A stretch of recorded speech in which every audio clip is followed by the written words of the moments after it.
Go ahead, Adandimbo. Eze bi n'eluigwe ọgọrọ ya na-akpụ n'ala. Chukwu okike ya akpọgo.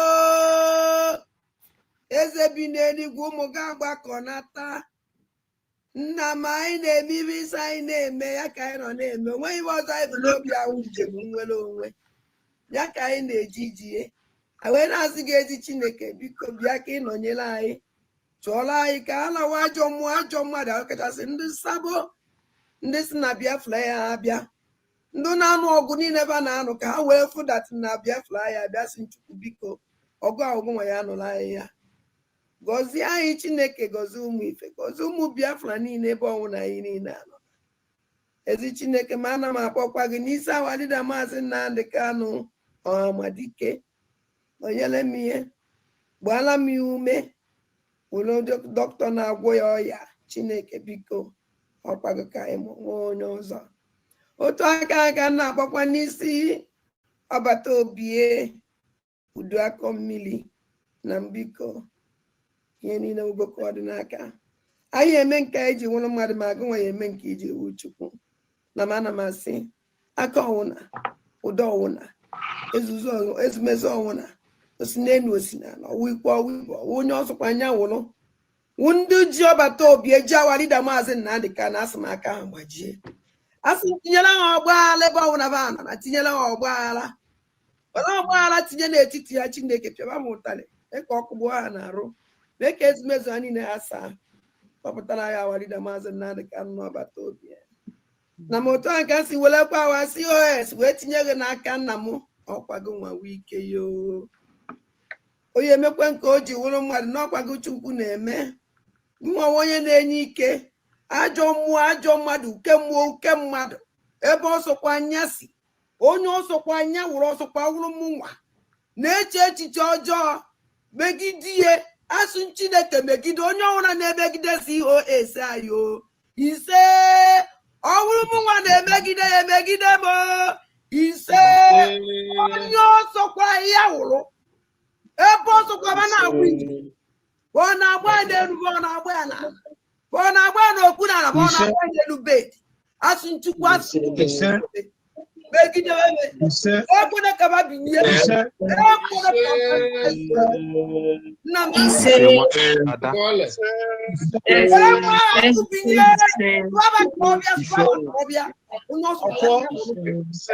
anya n'ihu emekọ na-ebere alịrị aka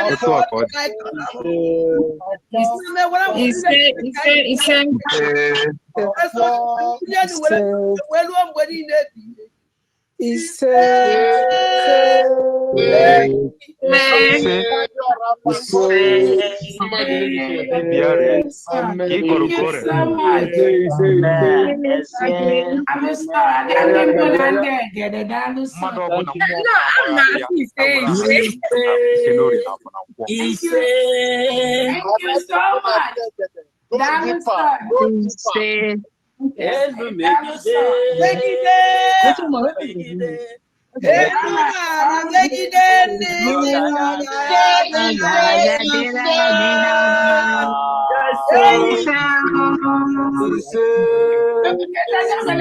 maybe you go ya agora ya megide I like it in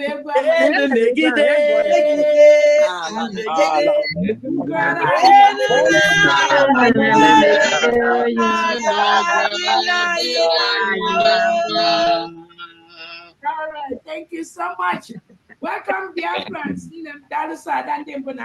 Thank you so much for that wonderful prayer. We thank God for this opportunity to thank our own Obato Obie, His Excellency, the Prime Minister of the United States of Biafra. Anun Kankan.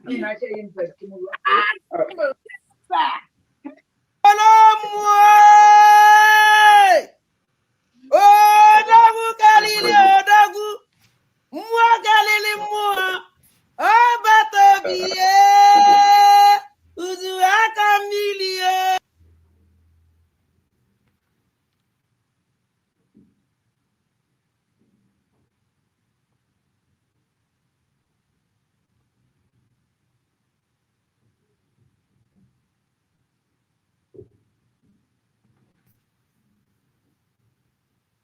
base ka anyị nọzi n'elu ihe na mbụ na mbụgodi ihe chọrọ ime ka Ngozi Orabeze mata ya bụ eziokwu ọgbata obi atụkwara ya nga terorizm CCS terorizm ị nwere idea ada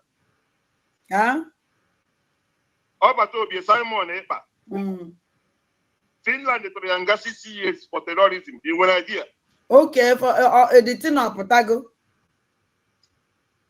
mba ihe na-ekwu ihe dị na news ka nna eme analyze okay because enwere ihe some people enwe ha idea ha just na-agba kpere Finland tụrụ ya nga 6 years for terrorism Ngozi Orabeze bụ chief of staff Simon Ekpa bụ the chief of terrorism so Ngozi Orabeze nwere question to answer because ọma ihe mere ọgbata obi eji were mee terrorism o so were support ọgbata obi na terrorism o mere so ọ bụrụ ọmụnwa bụ lawyer Ngozi Orabeze nwere question to answer yes because mgbe niile ahụ Simon Ekpa dey terrorize ebe niile ahụ ọ dị eme terrorism ahụ Ngozi Orabeze so ya kee ihe o mere and onye nwa Ngozi Orabeze na-negotiate ihe that place maka chief of staff chief of staff to Simon Ekpa who the terrorist atụrụ nga 6 years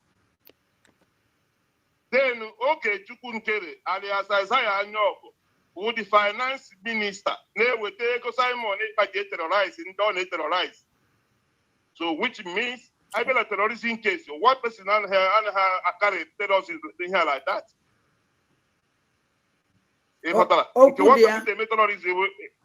one person na-eme ịnụ ọbụghị nọchi eto anyị nọbụghị iwe ike buru egbe ọ na street gbagbuchiwe ndị mmadụ ịghọtara aha dị kpatara onwe ya iche beti plan terrorist dị etu a ekpere ikpe na court nwetacha evidence from everywhere the chief of staff nwere result na ọma anyị agba ịghọtara yes so the court kwesịrị ime invite o kwesịrị ime invite sure ọ bụgolo eme invite ekwesịrị etresi phone number ya a ga-afụ communication ya nwa na ọbata obi edere planụ gbasara the terrorist na ọbata obi ede mbe ma ọ bụrụ ọzọ naanị ọbata obi ewe onye na-eme terrorist oge nkere ya ji ego Simon ejighị ego oge nkere ya na-eweta ego eji eme the terrorist so before ya ji ese ndị ego ahụ eji emeta terrorism Simon eji eme terrorism na o nwere nkata ya na Simon kpara before ya na-ese ndị Simon ego ji eme terrorism enweghị mgbe o ji abụsọsọ naanị Simon plan ihe niile a so ha na-emekwa ihe ha na-eme ha marakwa na that is what goes around comes around sure ha na-efiri na Simon Ekpa a ga-eme ya arrest a ga-emekwa ha chejila arrest one by one they have questions to answer because that is how it works onwe mgbe mmadụ gara abụọ ga-anọ n'okwu ọfisi na-arụ ọrụ enwe ụdị kesi dị enwe something dị etu a ga-ajụrụ onye ọbụla ajụjụ ọ bụrụ na emechaa na ikpeazụ release egbe a ga-ajụ onye ọbụla ajụjụ okwu dị ya ka ihe ma gbasara this particular thing ka ihe ma gbasara ya ka ejide ya phone gatụ ya phone mana communication ị nwere with that person ma say nwere another people unu na plan kwaso we is ka karịkwa on that terrorism ha check the Simon Ekpa so ha na-enwekwa ihe ha na-eme we are here watching them ndụmọdụ ihe ọzọ nwere ikwu gbasara Ngozi Orabeze ọ sara ebe illiterate ọ bịara ịbịa ya educate according to the information dị ihe a na public kịta ọ nọkwara Twitter ha m dụrụ ya na ọ bịara ime ya educate ihe dị iche egbe na egbe ọkwa ihe ọ na-akọwa ya ihe ọ na-akọwa ọ bịara ịbịa ime ya educate ihe dị iche between egbe na egbe then ugo good morning ụmụ Chineke otu unu mere ekene m unu eji m ohere a na-ahụ ga Maazị Kevin onye eziokwu na-afụ Victor Ikenna onye eziokwu ọ na-afụ Chidebube mụ na-afụ eze birikwo eze birikwo eze na ihe adị eze asị m na enweghị ihe eme gị iji na-eme gị ọ sị like ụzọ ndewo ndewo ụtụtụ ọma ụmụ Chineke, ụtụtụ ọma asị m Chukwu okebe ma gozie unu gbuo unu ume, Chukwu gozie unu niile. I say good morning to you, my lovely brother Humble Lion TV. How are you doing today and your lovely family? May the Lord bless you and your lovely family. He say you too, Maazị. Thank you too.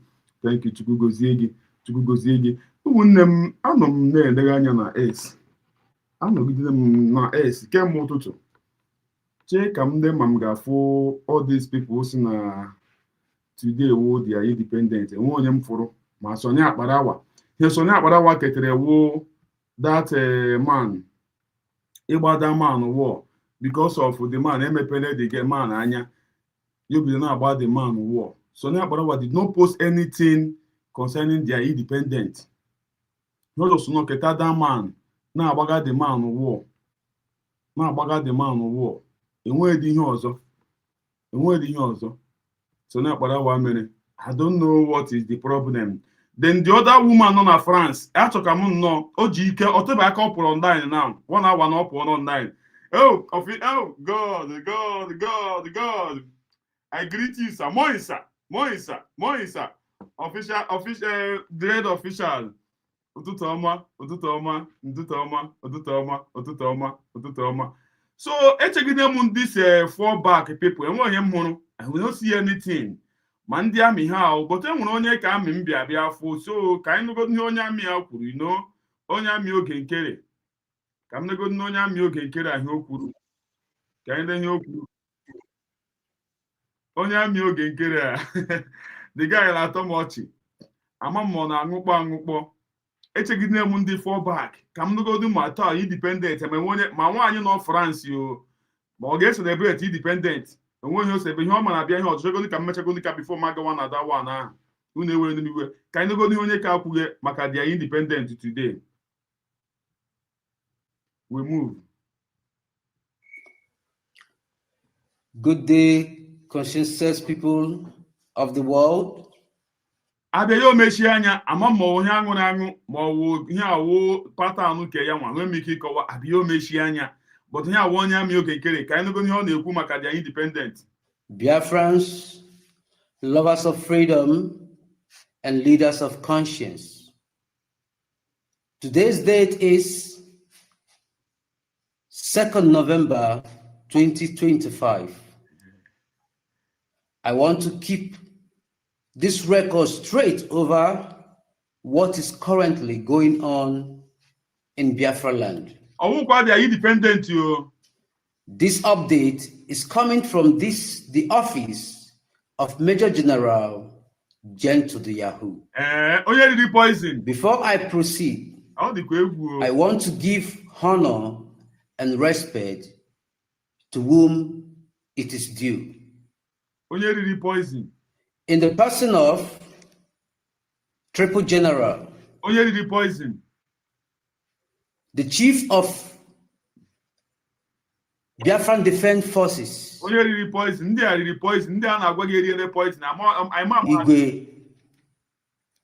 Botuzo.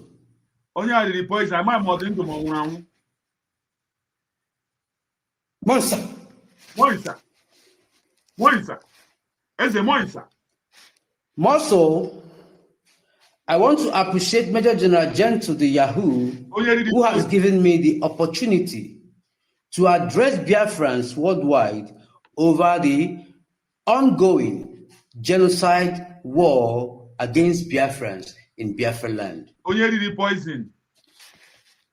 Specifically in Imo State. I am Commander Truth is Power. Truth is power. This update is coming from the Office of Biafran Liberation Army.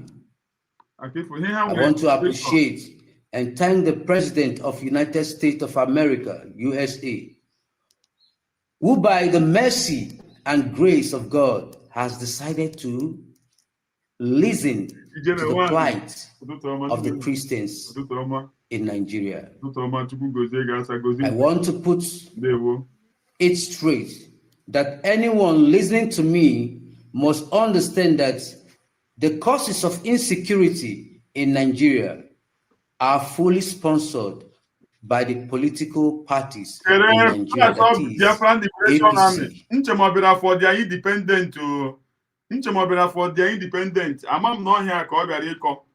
Nchemobira for their independent. Achọgide m ndị si na today would here independent. Enwe onye ka afụrụ. Even nwaanyị nọ France. Ihe ọ bịazi be na-eme ihe ọzọ bụ ka m si mugo ego ya di ya. Achọrọ m ikwu ihe gbasara ya today. After this thing, enweghị m chọrọ ikwu. But when m ndidi. Onye ọbụla bịara here kilike the like button. Ụmụnne m kilike the like button. Biko kilike the like button. The like button ị na-ekiliki so that ndị ọzọ bịakwa afụ ya ka ọ gaa viral. Ọ ya nwa wụ the thing. Imagine ọwụkwa red ka m kwesịrị ikpu today. Ma ga-ekpuru red. Ọ dị egwu, but no problem. Kilike the like button. Very important. Enweghị m jiri bịa. Enweghị m jiri bịa. Enweghị m jiri bịa. Kilike the like button. Check anyị onye a m chọrọ independent ha ka ọ bịara ibe ikwu. And PDP and the likes. The political parties are hiding under the umbrella of Islamic agenda, that is to Islamatize every part of Nigeria. Christians in Nigeria has been gruesomely murdered on daily basis. Christian killing is still going on, not just in the northern part of Nigeria alone, I mean to say. It is happening in the east, Middle West, and every part of Nigeria.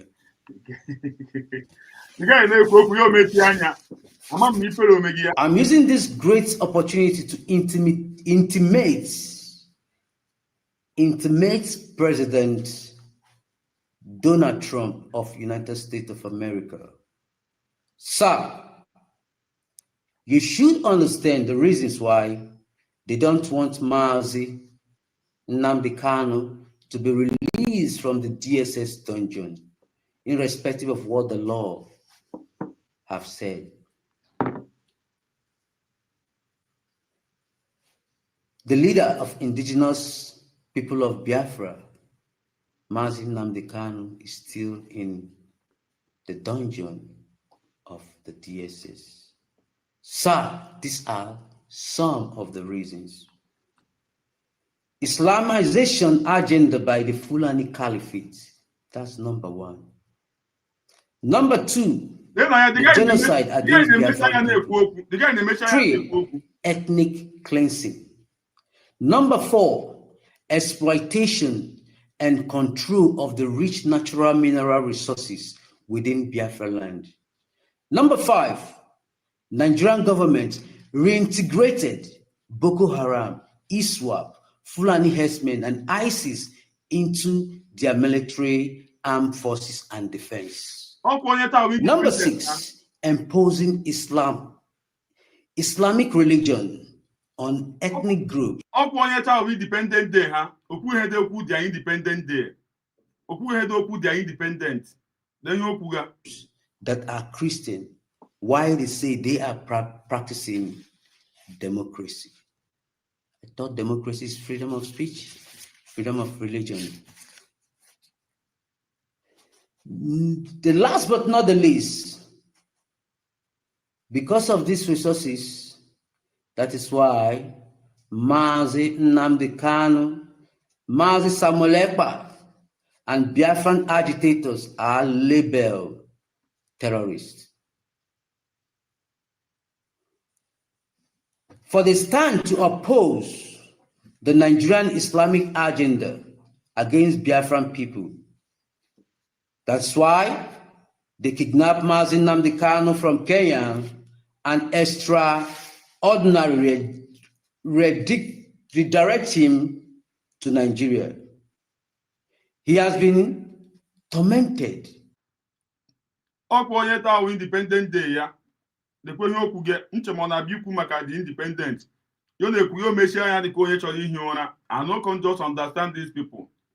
I not just understand. Don't yet have independent day, yeah. And persecuted on daily basis.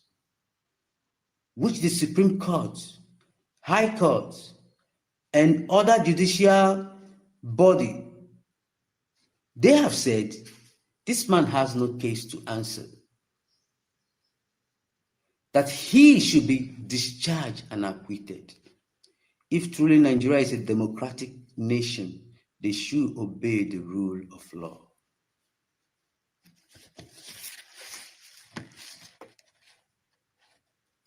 Some of the people, politicians, I mean to say, there are the causes of insecurity. I repeat myself, the causes of insecurity in Southeast. They are such as the governors, the senators, the House of Rep members, the judicial system, Ohaneze Ndi Igbo, and political appointees. These people I have just mentioned are the real sponsor, the sponsorer of insecurity, genocide, war, and criminal activities in Southeast.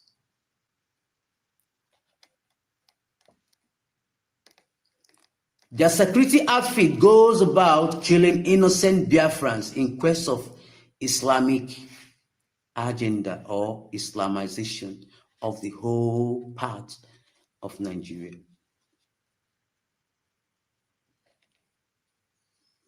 Finally, the Biafran Defense Forces, under the command of Biafran Defense Chief in the person of General Igwe Butuzo. And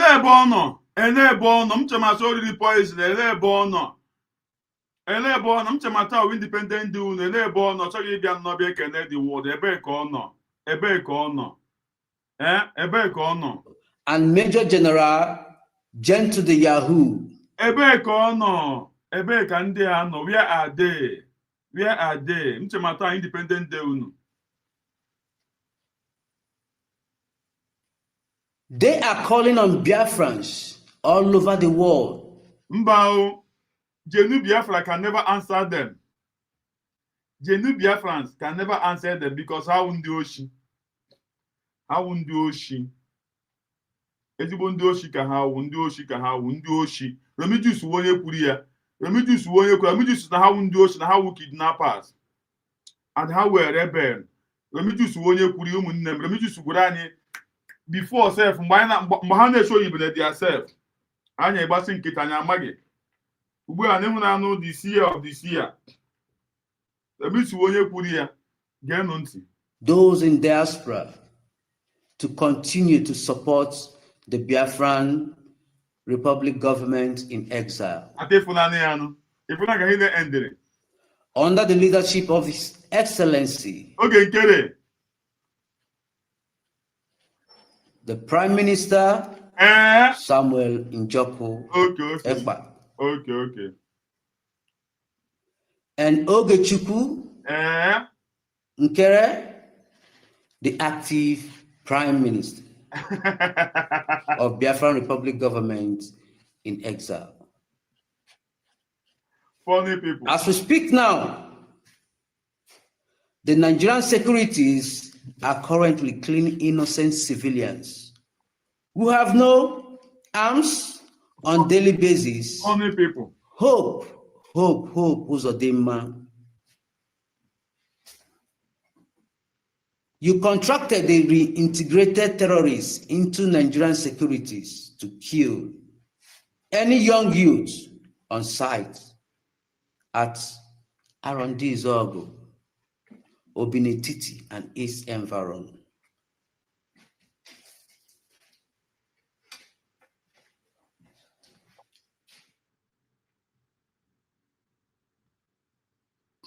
Oguna. The guy here, the young day, their Independent Day. As I say, G Yahoo and Co are their reason in the enemy tagged. Yes, tag MKN and Biafran terror. Always Oku is one. Ezoku people, he could raise Oku. Good morning, humble Nayan. This man is reading old paper.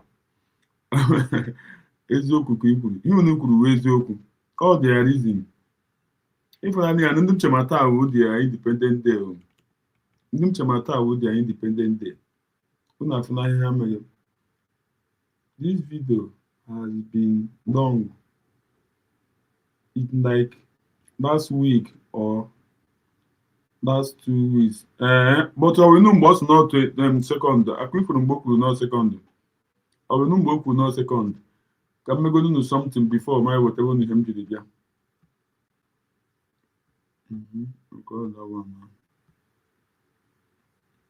ndewo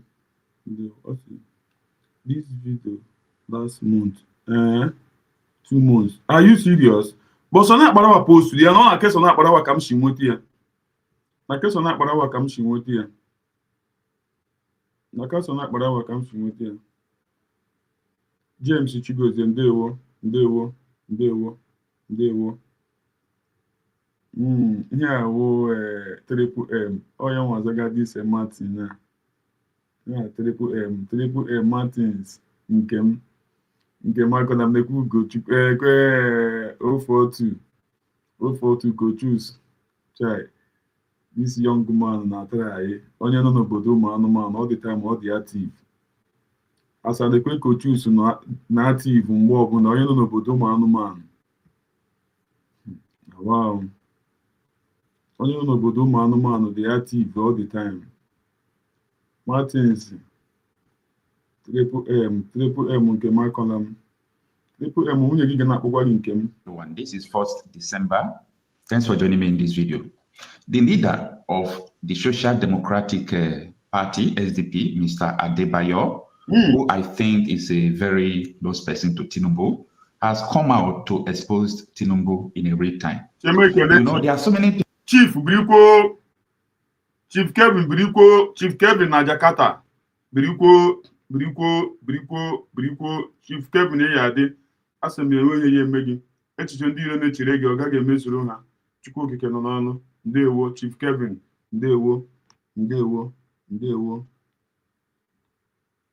Nna nyere Nwachukwu ndewo. Okwukwe maka the video. Hapụnụ the video biko nụ hapụnụ the video. Ogechukwu nkere come and address your people. Honestly Maazị ọ na-atara anyị nne m ọ na-atara anyị kelere m coaches ọ na-atara anyị nne m believe me asị m na ndị iro anyị afụ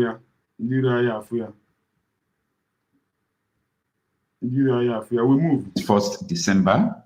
Thanks for joining me in this video. You're welcome. The leader of the Social Democratic Party, SDP, Mr. Adebayo, who I think is a very close person to Tinubu, has come out to expose Tinubu in a real time. You know, there are so many things Nigerians know about, but they are afraid to talk about it.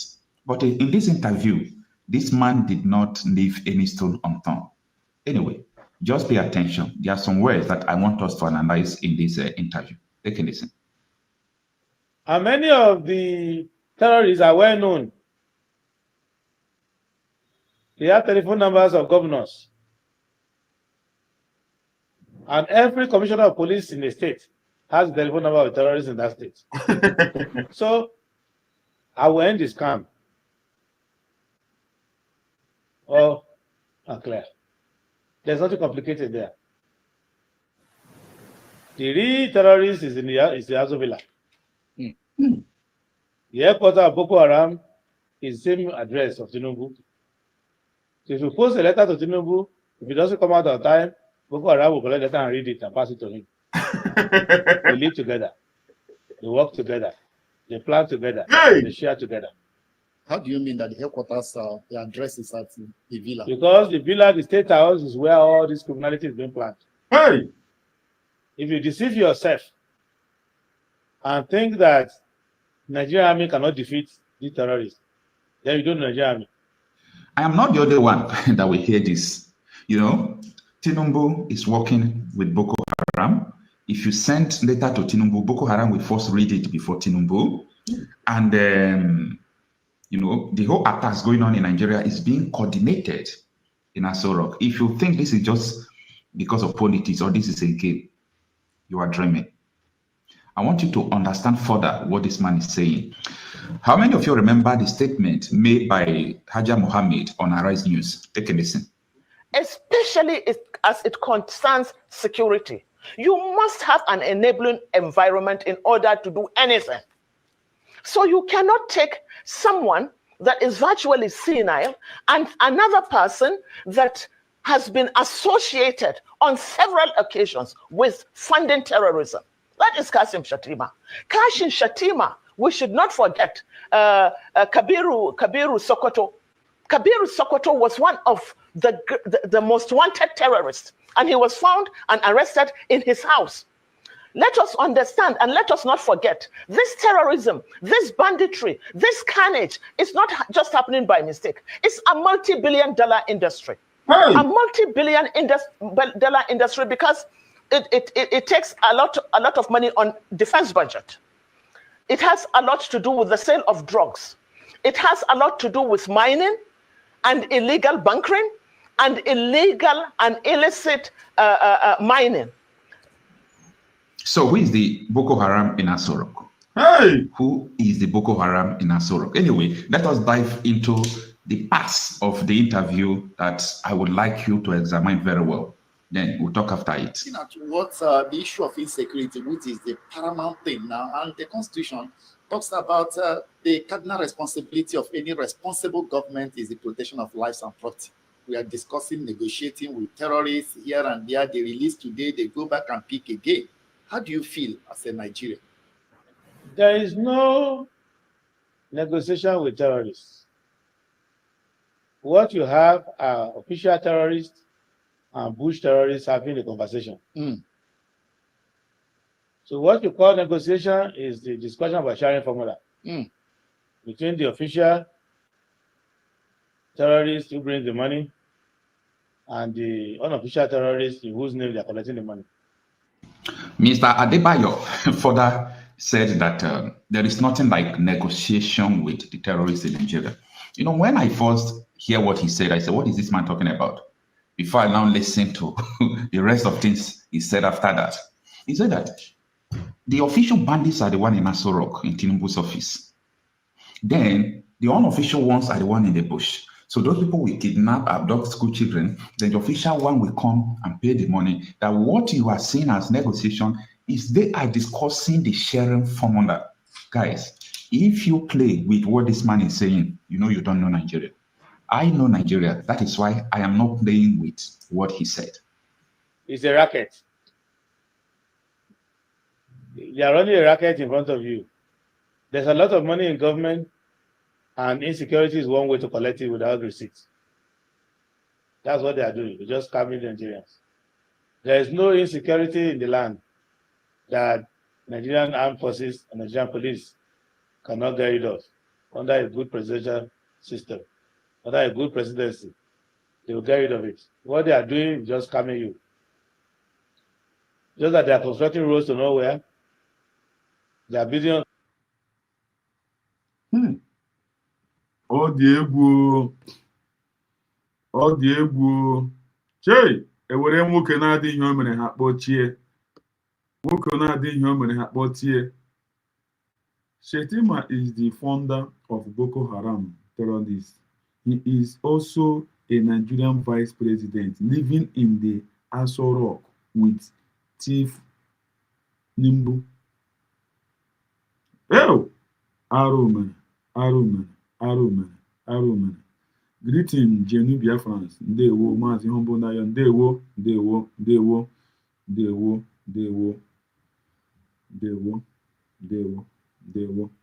Nnem Juliana, ndewo. Ụmụnne m, enwere ihe m hụrụ n'ụtụtụ a. Unu watch ya. Enwere otu m si wepụ aka na something. Ewepụ m aka na something. But anọ m n'ụtụtụ a. Ma bịa afụ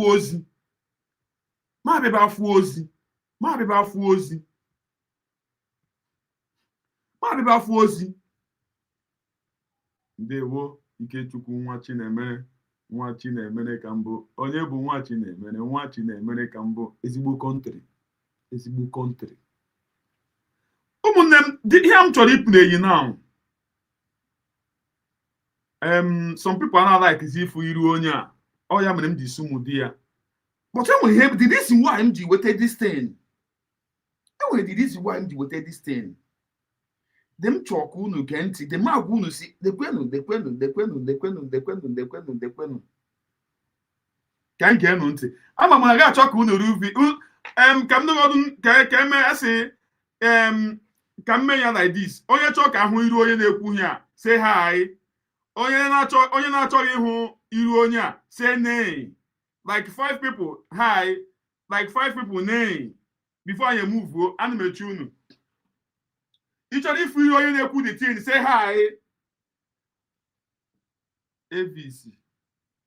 One because someone who ABC there was a good morning, sir. Good morning, watching them as they say hi. As they chori here, see they get great in the chori here. And they catch chori here. What? How many people? Hi, she they can hi. I can like who be Monday name. Who chori here? Hi. Serious? Chineke God in the having it. Hi. I sound like hey. This voice. So when I chose if it was like if umunne mi fe na chi make ono mara wodat na e man ye ndi bo na preacher. Ebe ko dike na send me everything. Kedem man send, man kadem man send. 247 play the voice see ebe ko dike. When I so important, very, very important. On what a program on one name, yes. Ebe go 247 play the voice see ebe. Genunte. The meaning that na we go 247. Anania ebe ko dike ni anwake. Na send diziri. Ebe ko dike hapuzi yanwazi. Na send diziri ozi. Now. Jụọ nụ onye wu ebe ka odike a nwaanyị a mgbe ọbụla ebe ka odike mgbe anyị matara ebe ka odike a mgbe o sendịrị one voice o sendịrị ọ sị na ọ ga-ejikwa isi mmadụ were mee ya and nwaanyị a na-adatụ ebe ka odike bidoro rapọ ịwa nwaanyị a na ebe ka odike bidoro rapọ ịwa but ọ dịzi ya surprise na-azị Ugochi 47 bịa manazie ya data ebe ka odike ọ ya ka ọ bịa na complain eziri unu si geenụ ntị ka unu ma understand ama m otu m si ekwugu na gee m understand geenụ ntị the woman ga-adị surprise ka ahụ mbụ na ya nchetakwara ya echekwa m ma ọ bịara ime ihe independent day ya ụmụnne m na-ekwekwenụ ncheke ma ihe independent ebe ọ sị na ọwụ 2nd of December 2nd of December ru afụzi idiot ọ ka unu wee fụ shameless woman na-enweghị ifere n'anya useless woman na-enweghị ifere n'anya geenụ ntị achọm ka unu mee ihe understand very well. Important. On what a program on 1 minute. Yes. Ebe Ugo 247 play the voice see ebe kodike. Very, very important. Very, very important. On what a program on 1 minute. Yes. Ebe Ugo 247 play the voice see ebe kodike. When I saw and the supplies, no voice, men with the and the ebe kodike send him everything. Kedem man send, man kadem man send. On a send me. Why would you see we send them this? You may understand. Now ebe kodike na send ya message. Nekwe nke m akọla m nke m otu i mere nne m nke m ezigbo afa nke m I really miss you. I didn't miss you. Na ebe kodike na sendiri ya ozi maka edi mma maka na adị ha mma orisi ugbu hazi o sendi ha ni ozi o ga sendi zeri Ugo 247 ama ma ntị ọdịkwa ama kwa m na aghọtakwa unu emekwa understand otu mụ achi na-eme my own reason ọ dịkwa ka unu nwa dị geenụ ntị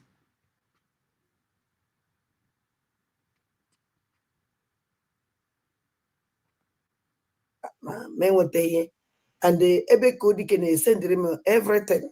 Kedem man send, my cadam man send on a send me. Why would you think we send them this voice? So when I chose if it was if now why OGC send this area this voice?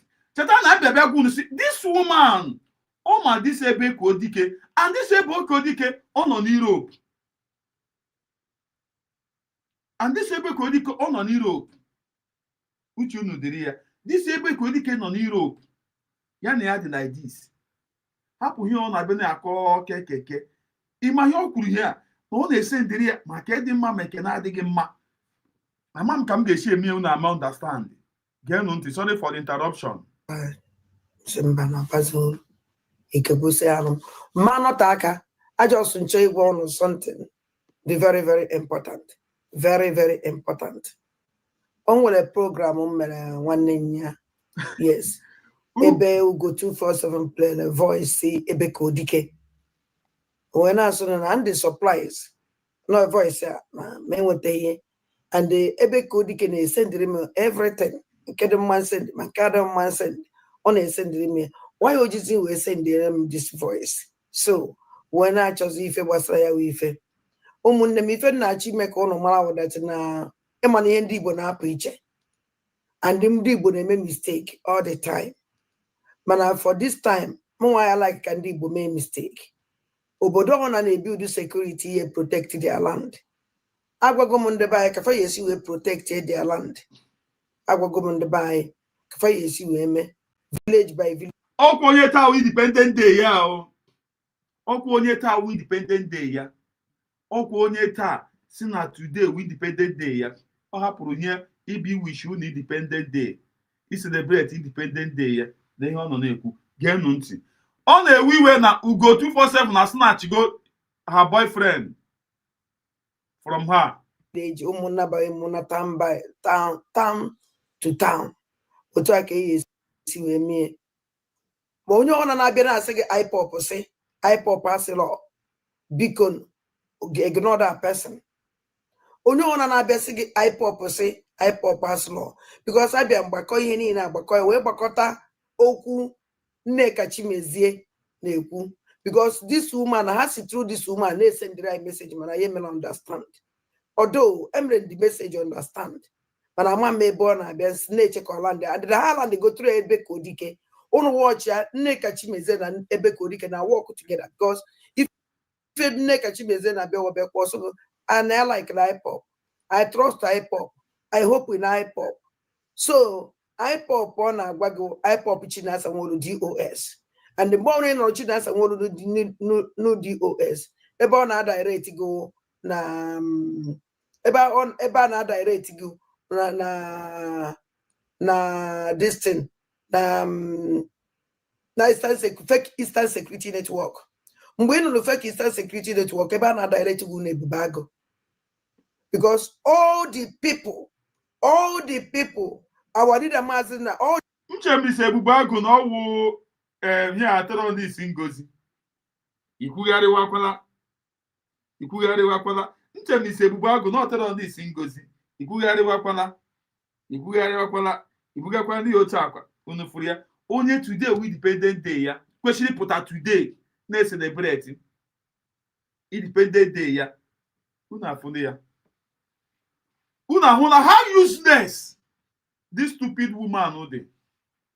Una how foolish this stupid woman no dey. Onye si n'unu na the 29 November no scam. Onye gwara unu si na 29 November no scam. Today na the kwenu ya no. She cannot even come out and be proud of herself. So muajamu na happy independent day. Na kele Chukwu na onye mere ha ka ha declare ya ha. Ifuria. You see how useless this woman who they deceive Ugandan mother. Ifuria. Okonye gara Finland. Thousands of people now, and when they this stupid, nature here today, Kobia for the independent. If I hold the webia.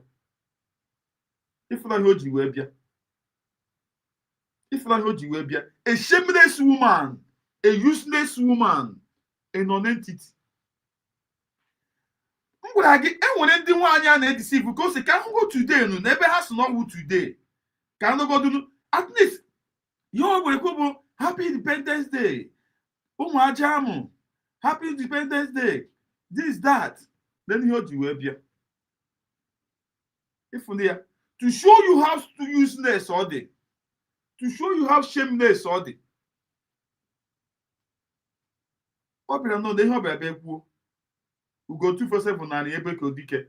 Na ebe ko dike na send ya maka ọma na ka ọjọọ. One do to go 247 shi nwote. Mana enyi ya nwoke na send ya ozi. Akuna afune ya. Nwanyị gara Finland can celebrate ya because bịa pụta bịa gwa unu mgbe nwe anything no men achieve.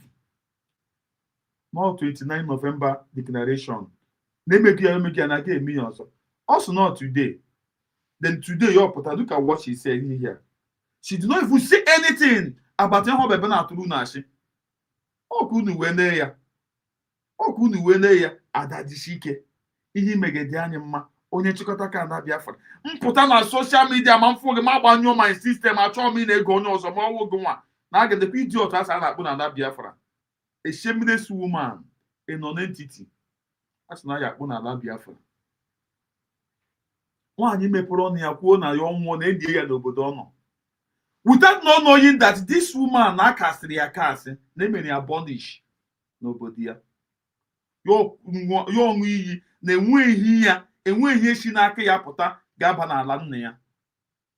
Ọ ya mere gịnị nga nne ya nga ụlọ nna ya nọ onye n'obodo oyibo ị ga-ajụ sọ gịnị dị ihe ka because of ihe ọ ṅụrụ. Look at onye si ka ọ bịara ya bịa gwuru si na 29 no scam no second. I was expecting this useless woman ibe si ya happy independent ụmụ aja amụ. Then ihe okwu gezi. How can you believe this woman? To me, unu watch ya, unu ahụ na akụnụ hotom si wepụ aka. Oh, because I was thinking that she brings something to celebrate her own Independent Day, like she said. I have been waiting for her.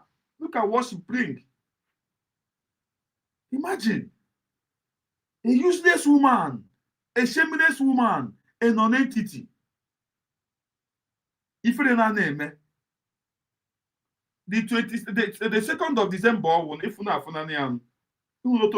know, and some people believe that Netanyahu will not 2nd December.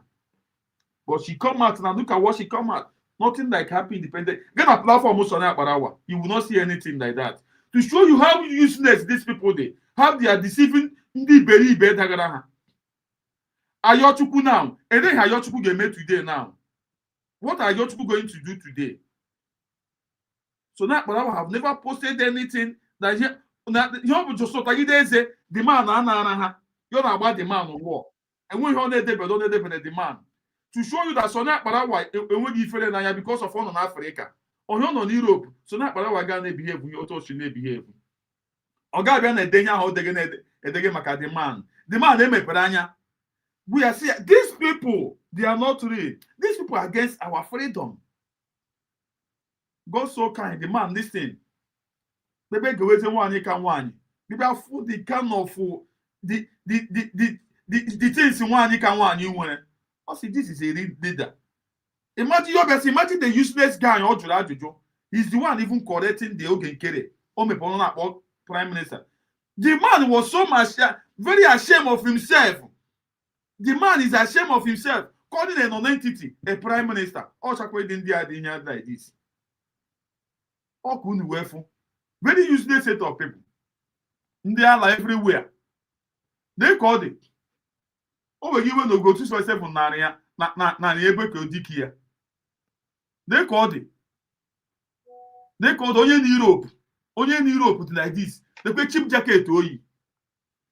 They pay cheap jacket to you. Agwamudu na France, Ni Vinton, ni Vasa, this and this Vitona. On the way ye. On the way ye. Olu hana ye another design put a half face out and never again area. One or two them no mageba and they're gonna be very cheap, affordable. masị nwaanyị a dị mmadụ ihe o kwesịrị na-ebu ezigbo ibu na ahụ ya ọpụta ya oburu ezigbo ibu na-echip jaket oyi na-eru ụdị 10 euro na-echip jaket oyi na oyi na-eru ụdị 10 euro to show you how useless ọ dị onye nọ n'Europe dị ka ọ dị shameless woman o kwesịrị believe me leave the turn ahụ na afọ ya mere mgbe ọ bụrụ na afọ all these of celebrity ha na-aga di ya abịa ebe ha ka a na-eme all these modern fashion designers ndị acha because of na France ka a na-ere a quality designer and the oru ha year every year ebupụ ya ha mes says ebupụ ndị ka aha bute new one then ndị ka aha price ya dị cheap ị chọrọ ịgwa m na nwaanyị afụghị ahụ ya maka gịnị onye na-ewetara nwaanyị ka nwaanyị ọnụ dị ka ọ dị dekwe cheap jacket oyi o gụrụ na Friday market ka Wednesday market nchemata o Independent Day ya ọ gwara unu si ya ọ si na 29 November na ọwụ scam not today wụ 2nd December unu ahụ na ihe o wetara unu Obieze oke ka aha ekwe nke aha si mba na ka aha hapụ Obieze ike otu onye ịfụnanị ya nụ just imagine how shameless these people dị geenụ ya ntị onye iberibe nwụrụ anwụ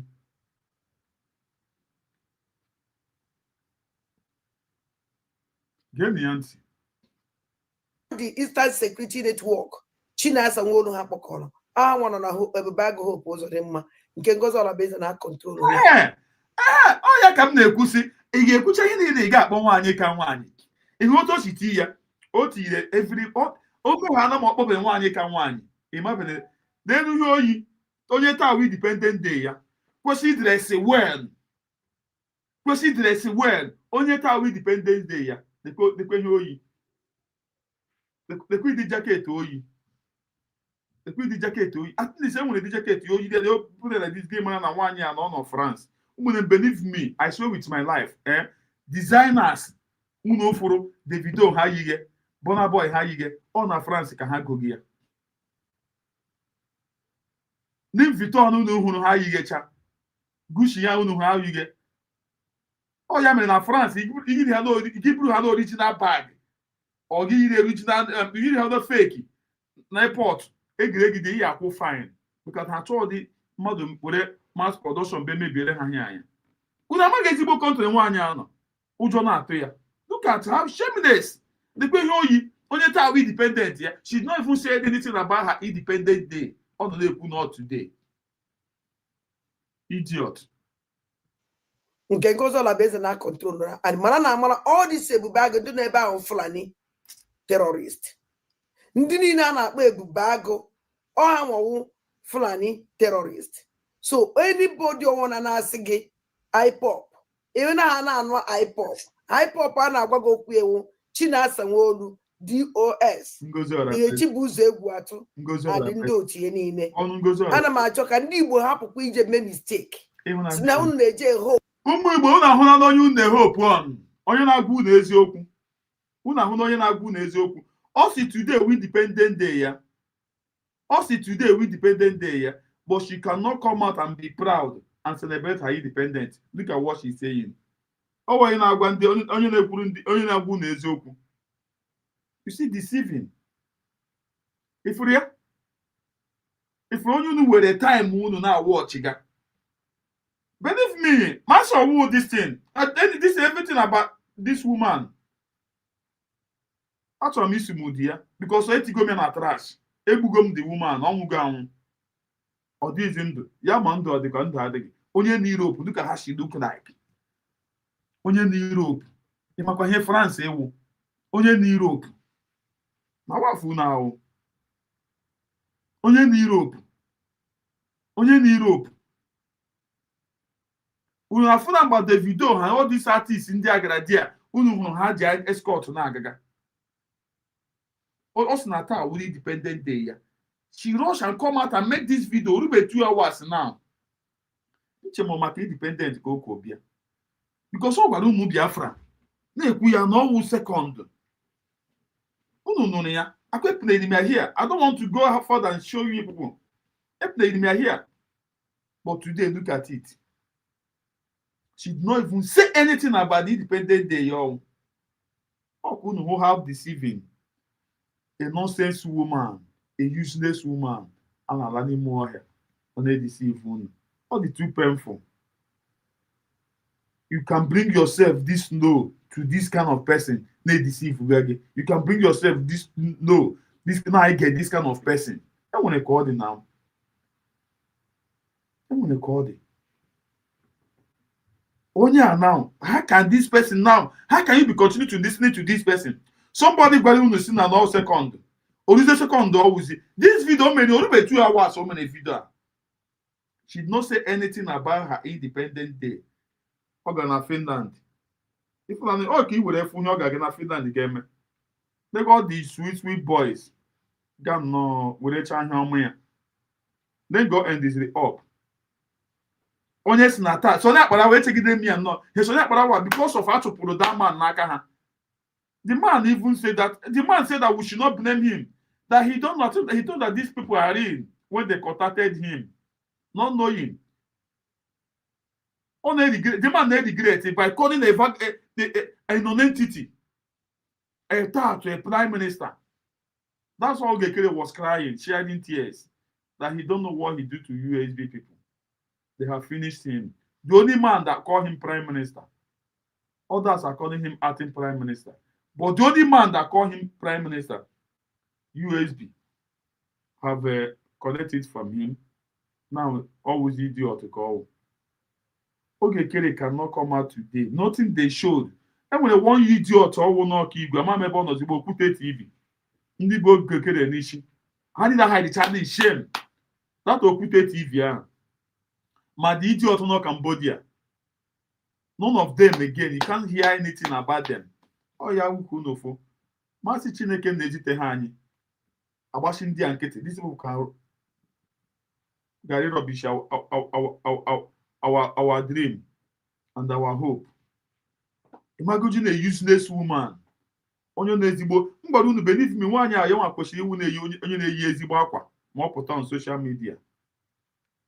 At least ọ ga-enwere ihe a na-akpọ bend and select. Louis Vuitton. Ha na-enwe every year a sample ewepụ ka aha. Dịka now ha ewepụta ndị ka ochie. Ndị ka last year ewepụta aha ya. Bute new designer. Enwere ebe a na-aga na-eri ya. Gwa m si gịnị mere nwaanyị a ga-eji ọ ga-agadi aga eburu ibu na ahụ yiri ka onye hụ ya asị na nwaanyị a bụ ibu. Ọ bụ onye na Europe. Ijụọ n'onwe gị ajụjụ gịnị mere why can't she even try her best? Can she avoid it? Ọ bekwala ofu o buru ya n'ahụ amara na obi ibu. Dego ndị jaket oyi. Jaket enweghị afa. Jaket anụ n'ụmụ ogbenye. Azụ na Friday market.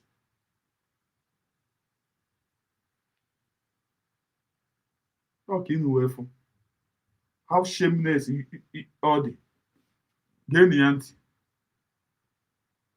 Onye taa Independent Day. There's nothing like Eastern Security Network. Owuru watch ya. Mgbe Ngozi Ola gwolo Fulani na fight Biafra Liberation Army. O nwere voice simple ebe a na-ayọ a na-agwa kedi o nwere onye kpọrọ na this program kedi afọ ya na gọvanọ onye eziokwu wee na-asị na achọrọ ka Eastern Security Network Eastern Security Network emecha gọvanọ onye eziokwu siri ma na emecha ya kpọọ ya private ama na unu chetara that. So biko na ụmụnne m ka ya hapụkwa ị na-agbara ndị Fulani ọsọ danyekwa aka ndị Fulani ka ya hapụkwa na ị na-agbara ndị Fulani terrorist ọsọ danyekwa aka ndị Fulani terrorist na-egbu anyị.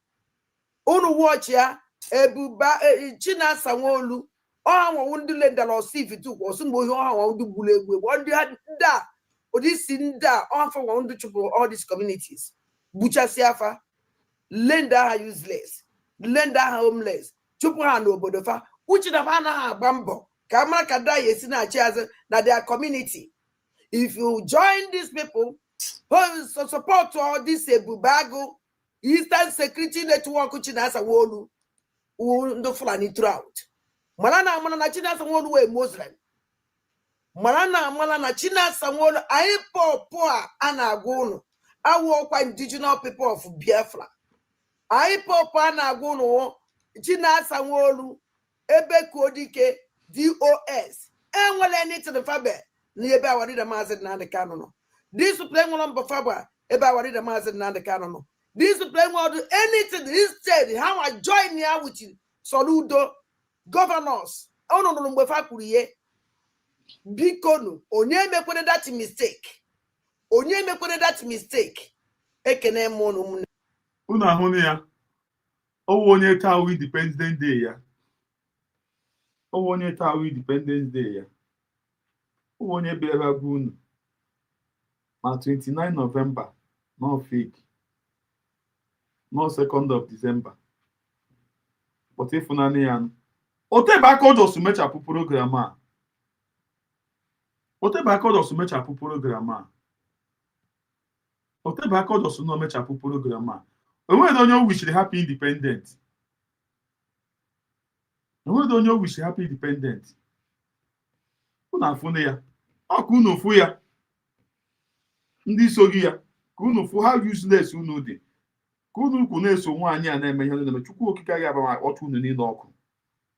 Unu mezinu unu. Uri ngudungu. Kunu ku na-eme ihe awiti nwanyị a. Chukwu okike abịa ma ga-akpọ ma nwanyị a ọkụ unu niile ma family unu. Ụmụ unu ga-adị useless otu oge Chukwu nwa ya si dị useless. Unu ga-adị useless. Ụmụ unu ga-adị useless otu oge Chukwu nwa ya si dị useless. I'll be here. Be deceive ndị mmadụ. No 2nd of December. O just make video na otebe aka now. Okwuru okwu maka Independence Day ahụ. Ụmụnne m nekwe ndị nke nọ here. Bebe ajụ ọnụ ndị ụmụ anụmanụ a. Ihe mere na ha pụtaghị bebe mee independent ha. So ya kpara wise. No writing anything about the thing. No man agbada man mgba. Ya man agbada man mgba. Criminal Ogechukwu Nkere and his criminal individual, Sonny Abakarawa, and his co-host have been disappointed by the white man. I swear to God who made me. All I'm original, they no believe him. They no believe him. The only man who put that guy, that idiot, Ogekere, prime minister. The man will say, I don't know. They contacted me. I was thinking that they are in. I don't know that these people can be this bad. Yeah, the man who could. If I'm going to say, I don't know. Today, her final exposed 4 back, 4 deep. If on there. Hansikwa not today, oh. Hansikwa not today. Nemo Charlotte. Nne ihe kwuru nwere ike ikwu anyị na-ekwu n'okwu gọdụ mụ Biafra anyị kwuru ịchọrọ ihe nwere ikwu maka ise ndị fọbak nne otee na nne ezi nne ụtụtụ ọma nne hapụ adadọrọ ma afọ na di m ebe ọ na-ere ihe n'ime mbụ ọ na-ere ihe n'ime ahịa mechaa gbọrọ ọtọ no try ka m see picture the photo ihe ama ekweghị emepe nta nkata kwe emepe ibe ọ na-abụ ike n'ime ahịa. I swear yesterday ka m rọrọ ọrụ awa ebe m fụrụ ọ na-ere ihe n'ime ahịa n'ime village ọkwa na masị owe ofu ihe nwere m gara ịjụ gị bọdị ka m kekpu ya to myself. Okay, ngwanụ.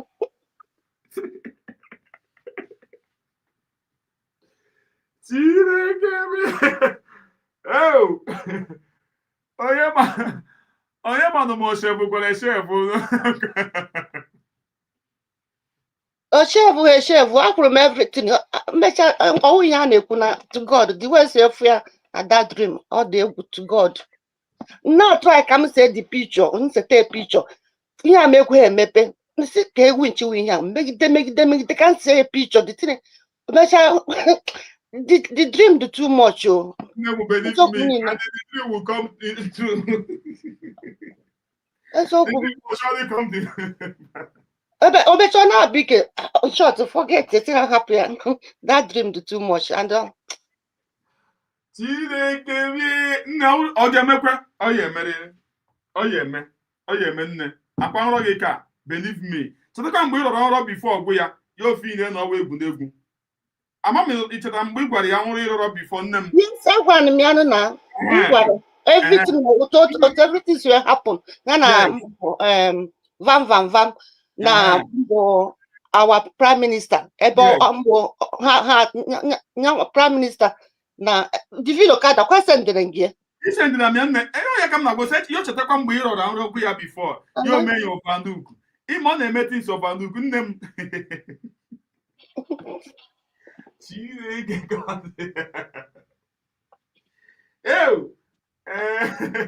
hapụ ọhụrụ ma ọ ga-emekwe ọ ya eme and a ga-eme ya vidio mụ gwara gị nne m ọ ga-eme daanụ hey Kochus birikwo ihe ọwụ ka aha asa dere bifo Kochus onye eziokwu this maazi nna nyere otu isi bata oke ọ bigo oke na maazi go ahead and talk to their person. Ndewo maazi ndewo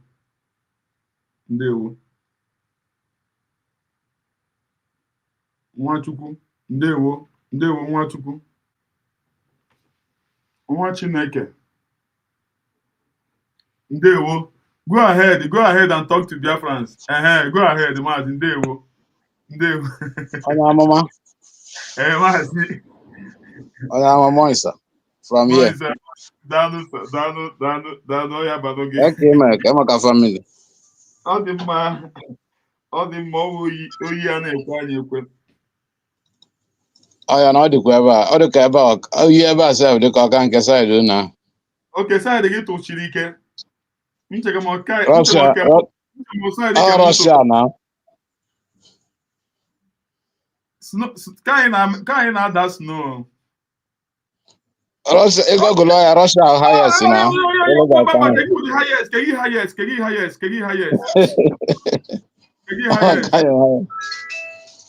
a na-ajite ike o nwere ihe njibata this o nwere one man that day anyị redeclare independent that man from America emere support anyị from television that journalist man echefugo m afọ ya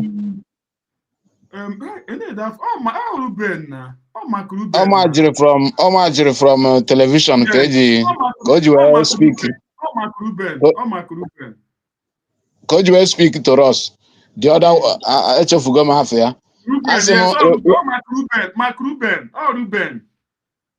Ruben afọ ya yes, because otene ya bụ na ya achọta nwe ya ma jigode with this Australian man a nke a sọpọtụrụ n'ọbụ wit oge nkere ha sọpọtụrụ United States of Biafra Declaration nke a kwuru okwu mbọsị ndị ma jigode ha abụọ together post na X ka m share ya o nwere odete gbatara m n'obi otene the something nọ na adịmafụzi ya na X so ka refresh ya back ihe achọta nwunye chọtagodi ya post biko ọ dịka so na ihe nji wee bata ebe a adị m aka akụkọ ndị nwụrụ anwụ na-aga ije ndị nke ọzọ anwụgo ha etipịago ihe anọzi na United States of Biafra ka m chọgodu the man the man amadị m ka m ga-eche but akpọrọ m ya here the other day sef mgbe ahụ m nọ na-epude eyi maka ihe our independence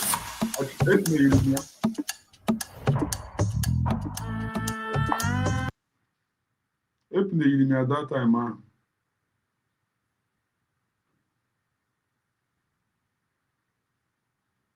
Kochus go ahead Mark Ruben ama m ya na I know the man na Coaches, go ahead. Come show this thing now. Come show the thing.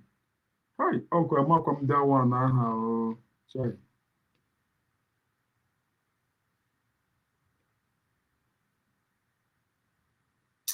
I don't know that one. Oh yeah. But I put them here that the hand on Jugu. Amazi, enweghị ihe o kwuru maka the thing ya ọpụwa. Ọ gara ịgwa m the reason na o jiri chọọ ka ekwasa ijere nwaanyị ọma nnọọ onye ọma na ọ ga-adịrị gị mma ijere nwaanyị birikwe asị ịhụ na asị nwaanyị agbara ara na nrọ.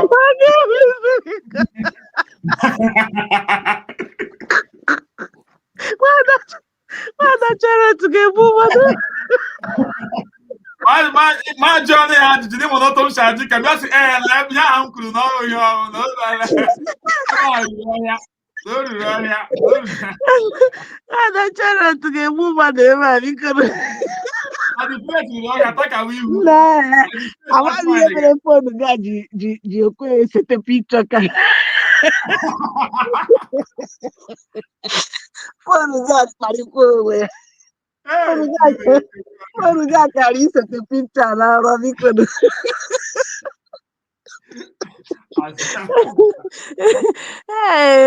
Mada chọrọ to ga-egbu mmadụ ebe a biko. Akụ ebisi good morning.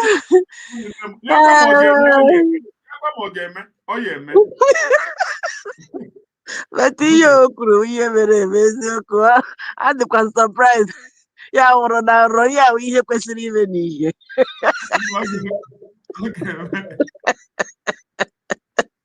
Ihe ahụ ihe mere eme n'ihe. Nna biko ịlabakwa ọzọ gaghachi back to ahụ sete pikchọ ahụ. Ihe seterịrị pikchọ ahụ biko. Ọ ga-eme escape na nke anụwa mba last time o mere escape because enwe vidio mgbe ahụ enwebeghị social media. Ihe eme escape. This particular one ọ ga-eme escape. A ga-agaghachi na nrọ ahụ sete pikchọ ahụ.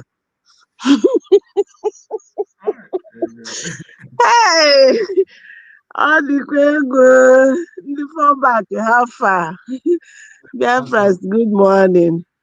Akwebisi daalụ, good morning. Ọ dị ego. So great Biafrans, USB, genuine freedom fighters. USB government wee banụ. Every day you must see a reason to reason and to come to conclusion that USB ana-agba ya draw. Ịgba ya draw ya adọ pantị ga adọka dị. So Biafra sekerekwa m no. I think we are still in the mood of celebration because to tell you the truth, this month up until Aqua third ka emechara convention ahụ the self akwe. Yes. Na third ka emechara convention ahụ. So all 5 days, yeah, from 29th to 3rd. So tomorrow anyị ga-agba ọhụrụ na ndị village anyị ha sị na a ga-agba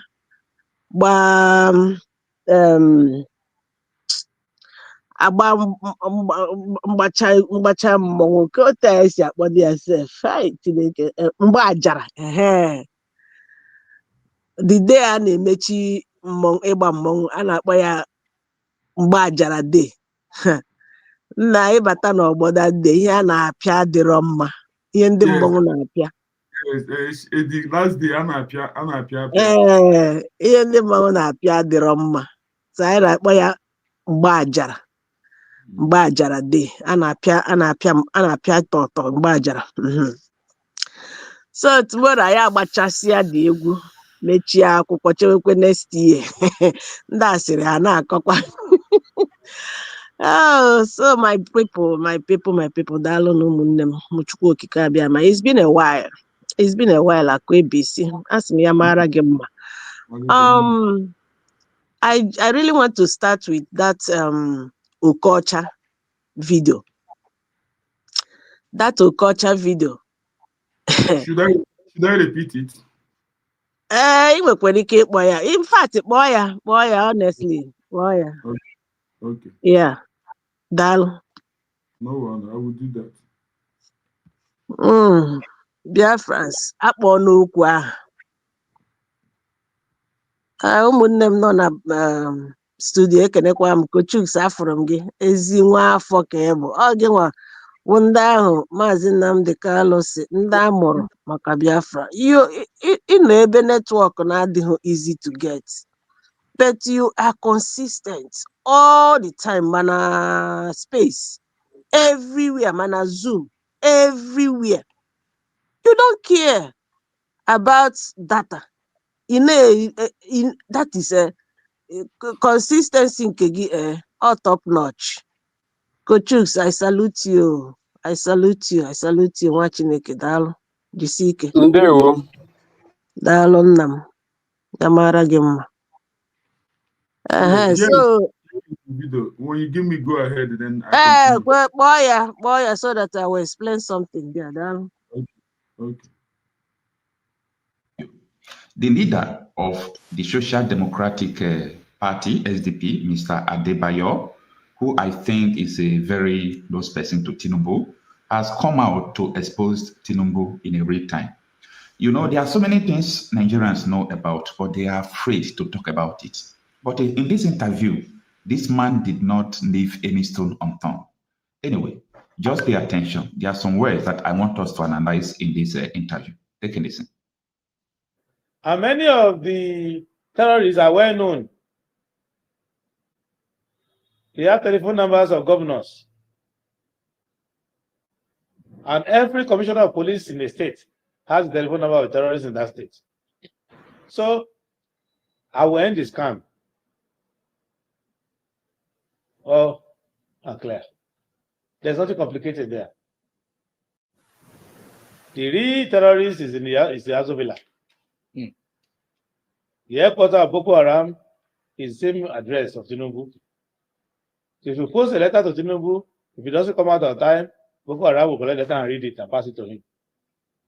They live together, they work together, they plan together, and they share together. How do you mean that the headquarters, the address is at the villa? Because the villa, the state house, is where all this criminality is being planned. If you deceive yourself and think that Nigerian army cannot defeat the terrorists, then you don't know Nigerian army. I am not the only one that will hear this. You know, Tinubu is working with Boko Haram. If you send letter to Tinubu, Boko Haram will first read it before Tinubu.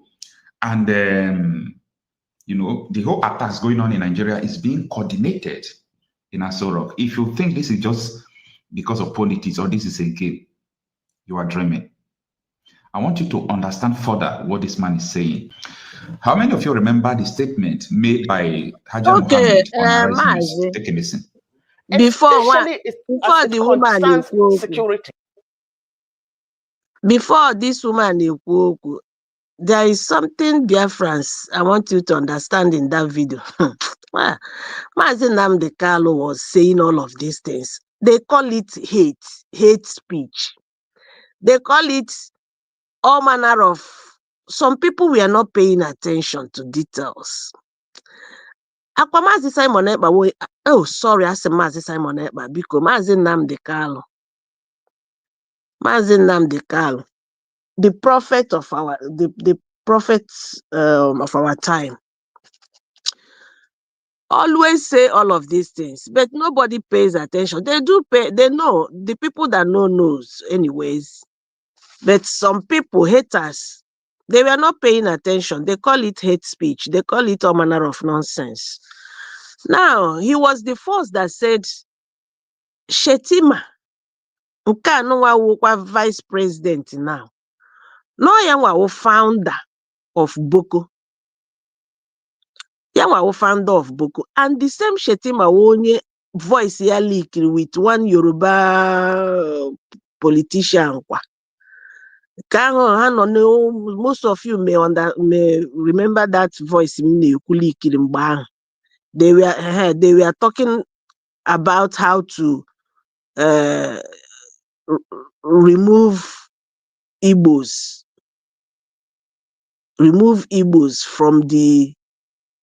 from this earth, you know. Onu ga-echeta the voice likiri that I was saying. So the same person na anọrọ na gịnị na Aso Rock ka ihe unu chezi ga na-eme. Ya nwawo onye ahụ, this man, onye na-ekwu ihe anụnwawo PDP person. Some people up until this time, some people may be seeing it as political talk. No, because of opposition. Now opposition, now but the reality is there. The reality is there. How can you have a founder of Book of Terror, of terrorist group, as your vice president, being in the Aso Rock, the head, the coco of the nation?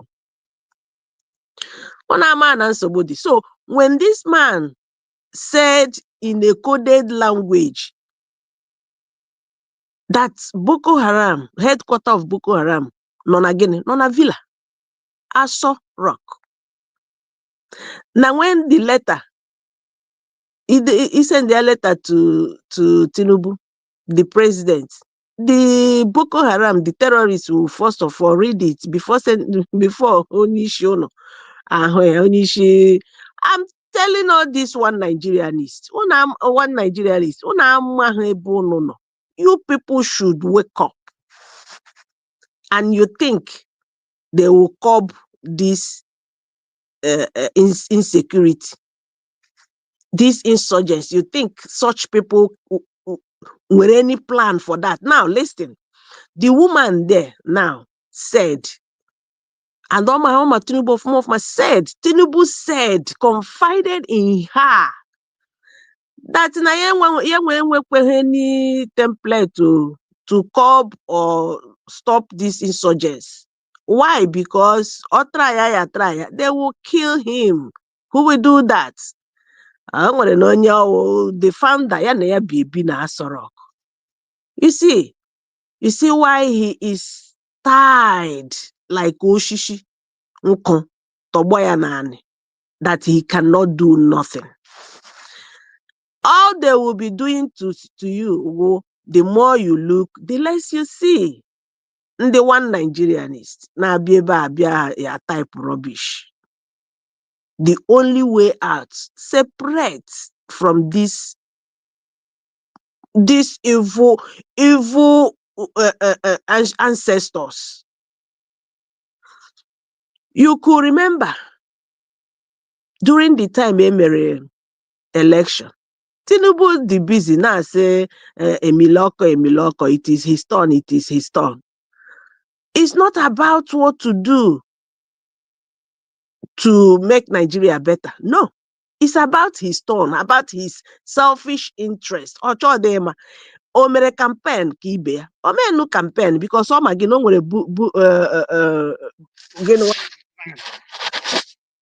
billion van Oji campaign or Oji win the election. So he don't care about campaign.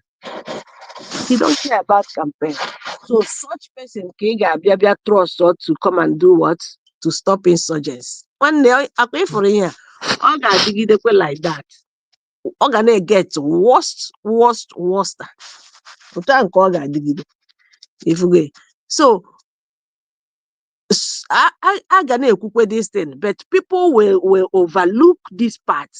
Ghana akuko Mazi Nnamdi Kanu jikwa main cause. Mazi Nnamdi Kanu na yawana cause insecurity. I just don't know how some people reason because of hatred. In hatred on somebody, how can you hate yourself as well? If you hate somebody, like you maybe the envious about how masses love the person. But how can you love yourself? Hate yourself as well? Can't you, because of your own safety, they way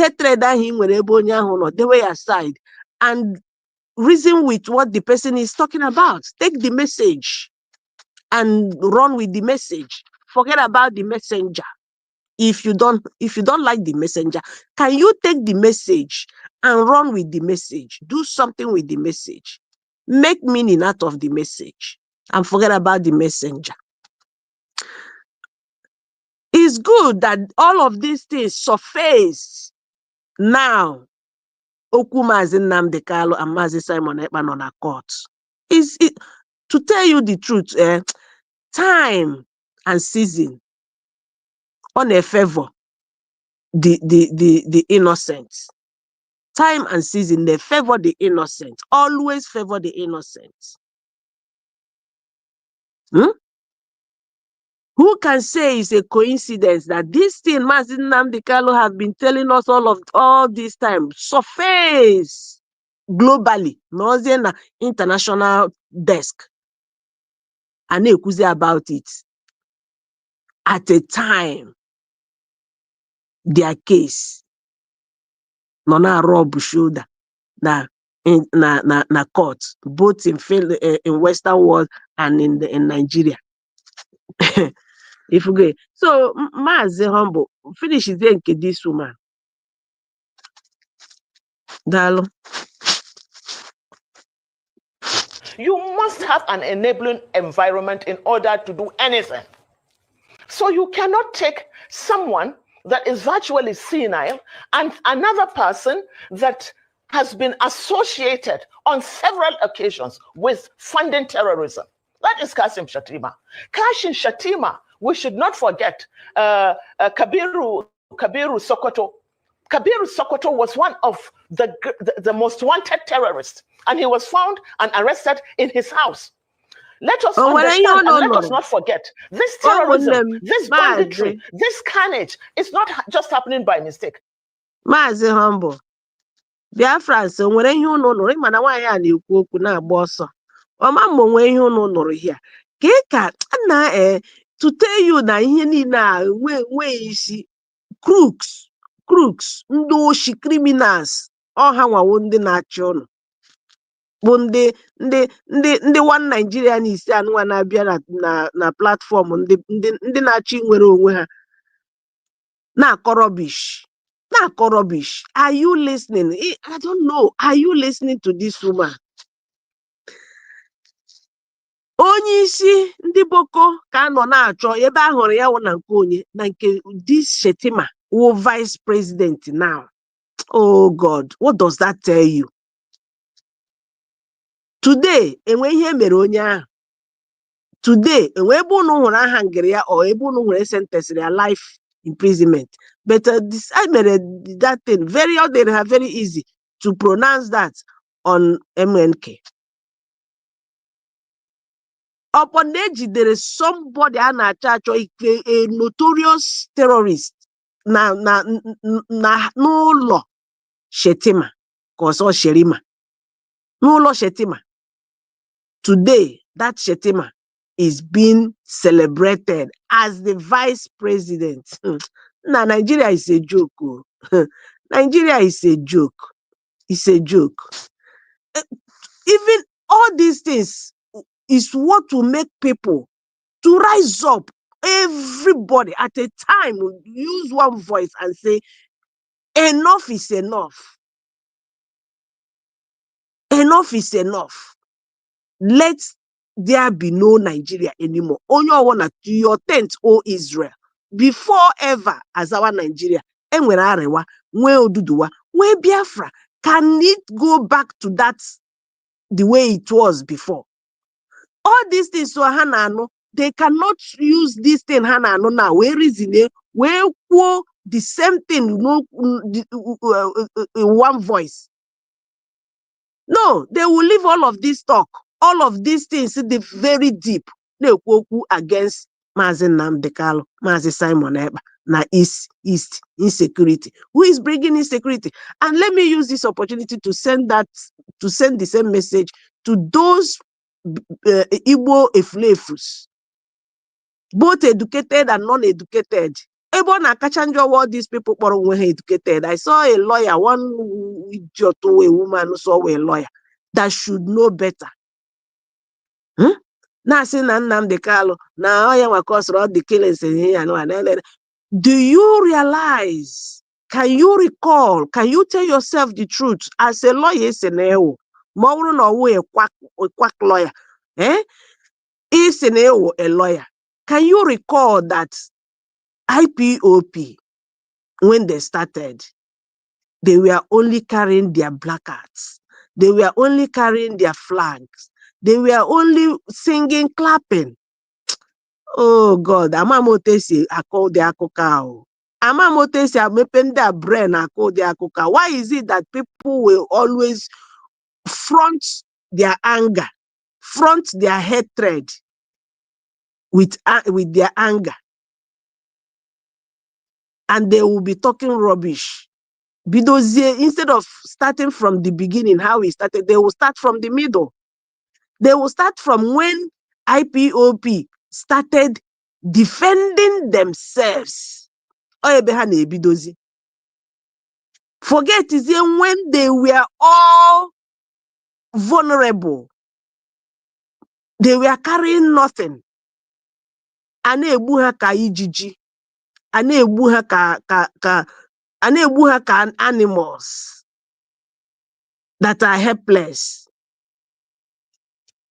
So when they want today now, when they want to talk, they will start from the time IPOB Bidoro defend the one themselves.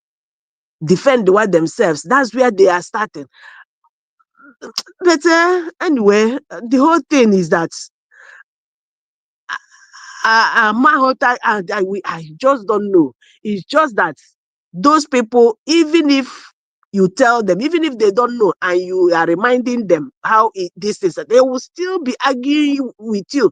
I say, why will you retaliate? Why will you? I don't know. So when somebody wants to come to kill you, you will just stand like a tree, a burugibutu. When you can run, when you can shout, when you can at least shaka before suppress. That is how life supposed to be. You don't have to be just like Oshishi. Oshishi will no ya kurukwe boku. Mmadụ nọ na onye ihe a na-abịa, ị ga-adịgodunu prepared so that you at least try to free yourself or defend yourself. But here they are, all of them, they will start from the middle when IPOP started defending themselves. You know, so now this woman that this Shetima, the president of Nigeria, the vice president, no lawyer ka furu onye isi ndị Boko mgbe a na-achụ ya n'ụlọ Shetima, the vice president of Nigeria na n'ụlọ ya ka ahụrụ onye isi ndị Boko. But today onwe ihe mere onye isi ndị Boko ahụ, onwe ihe mere ya, onwe ihe mere the person hodụrụ ya n'ụlọ ya, save ya n'ụlọ ya, enwe ihe mere ya ebe o take refuge n'ụlọ the person, onwe ihe mere the person. Because o kwesịrị iwu onye ọwụna, tell me your friend, I will tell you who you are. If he can save somebody, if he can allow such person to take refuge in his house, that means Guinea nwere something in common. There is no doubt about it. Guinea nwere something in common. So that thing have proven Mazi Nnamdi Kanu right, that Shetima wo founder of Boko, the founder of Boko, today Oyawawo vice president. Amanum ka America ga-esi nọcha ihe a ka na-keep calm. Today ekwesịna ka ọ wụrụ na anọ na America land ya na Nigeria. With all these testimonies coming up from this woman, from that PDP speaker, yeah, all questioning one today America land Diana by now. Cut all these people down from their founder, the vice president. You know, so Mazi, I think the woman you can finish it anyway. Get to go. Maka ndị one Nigeria ga-abịa na this program ka ha nwee ike ghọta this part anyway. Ọwụfa anyị nwa USB. We have already opt out. As continue. Sokoto. Kabiru Sokoto was one of the most wanted terrorists, and he was found and arrested in his house. Let us understand and let us not forget, this terrorism, this banditry, this carnage is not just happening by mistake. It's a multi-billion-dollar industry. A multi-billion-dollar industry because it takes a lot of money on defense budget. It has a lot to do with the sale of drugs. It has a lot to do with mining and illegal bunkering and illegal and illicit mining. So who is the Boko Haram in Aso Rock? Who is the Boko Haram in Aso Rock? Anyway, let us dive into the parts of the interview that I would like you to examine very well. Then we'll talk after it. What the issue of insecurity, which is the paramount thing now, and the Constitution talks about the cardinal responsibility of any responsible government is the protection of lives and property. We are discussing negotiating with terrorists here and there. They release today, they go back and pick again. How do you feel as a Nigerian? There is no negotiation with terrorists. What you have are official terrorists and bush terrorists having a conversation. So what you call negotiation is the discussion about sharing formula between the official terrorists who bring the money and the unofficial terrorists in whose name they are collecting the money. Mr. Adebayo further said that there is nothing like negotiation with the terrorists in Nigeria. You know, when I first hear what he said, I said, what is this man talking about? Before I now listen to the rest of things he said after that. He said that the official bandits are the one in Aso Rock, in Tinubu's office. Then the unofficial ones are the one in the bush. So those people will kidnap, abduct school children, then the official one will come and pay the money. That what you are seeing as negotiation is they are discussing the sharing formula. Guys, if you play with what this man is saying, you know you don't know Nigeria. I know Nigeria. That is why I am not playing with what he said. It's a racket. They are running a racket in front of you. There's a lot of money in government, and insecurity is one way to collect it without receipts. That's what they are doing. They're just scamming the Nigerians. There is no insecurity in the land that Nigerian armed forces and Nigerian police cannot get rid of under a good presidential system, under a good presidency. They will get rid of it. What they are doing is just scamming you. Just that they are constructing roads to nowhere. Now, they are building. Now, Biafrans, make meaning out of this thing. This man exposed this thing exclusively. Akono noro. Every time as soon as government negotiated with them, anakpo billions to release the people ha kidnap. Now, this man told you here that there's no negotiation. Now here we bush terrorists and official terrorists. Official terrorists, all these politicians now sponsor her. All these politicians who they are organ terrorists. So what they do, instead of them to siphon money just like that, so they now siphon this money, through this way. The bush terrorists will go and kidnap people. Kidnap or people, they don't have the money. So people negotiate now. All these politicians, ego onye keji, is it not ego Nigeria kwesịrị iji wee rụọ ụzọ, rụọ hospital, security security, so they can't do anything with the security. So ego a ga-eji rụọ hospital, rụọ ụzọ, rụọ these things, asị na eji aga na-esettle terrorists. Eji aga akwụ ransom so that I get release people. But that is just the way of siphoning that money. If you can na solo na ha na ndị politicians na-ebu ego, ịma na a na-ejizi ya, a na-ejizi nke ahụ were bring her to court. So who will bring them to court because na ha gara kwụọ ransom to release innocent people a kidnapper. Unafuna ya na ya ka this man na agwa unu is a way of siphoning money without receipt. Ama na wata this thing. Ihe awa another system ha na-eji eme gịnị ebu ego so without being queried, without being probed. You can't probe anybody because no gara make it rescue ransom to rescue people. Akwe funani ya na ihe awa a system ha ji eji bi oshi na sorok. Una ghọtara ya now maazi. You ghọtara ya na ịma before ha na-awụ eme ha si na a na-arụ ụzọ aga sign ya billions buru dị ego zuo ya nke ahụ wa abịazi a na-ajụ gị isi na ịsignere ego ledo taa for ịrụ ụzọ come and do gịnị account nke na-eji probe ha. Now they have found a way to do it buru n'ego ahụ without anybody probing them or questioning them or asking them to come and do account. Agbara gị na-eji ya wee kwụọ ransom wee rescue innocent people a kidnapper. What else? What account again do you want them to? So that is why this insecurity can never stop.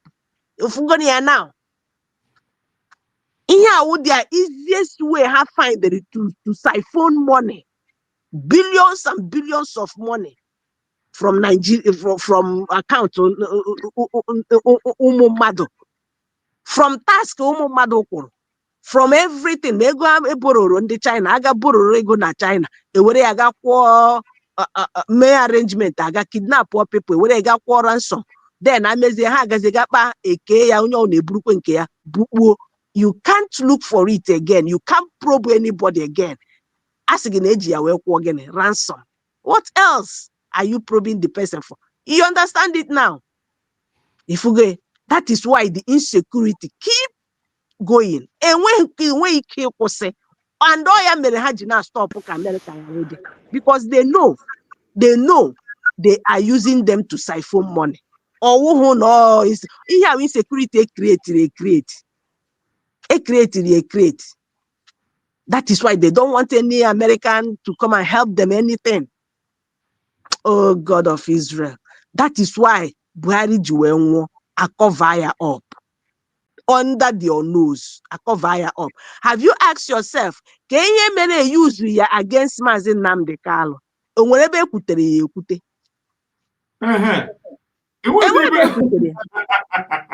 Ewebe kutere ya.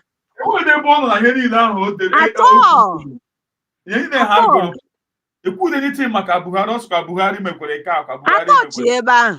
I thought you nah, we kwesịrị divide Nigeria by fire by thunder. By fire by thunder. I'm telling you.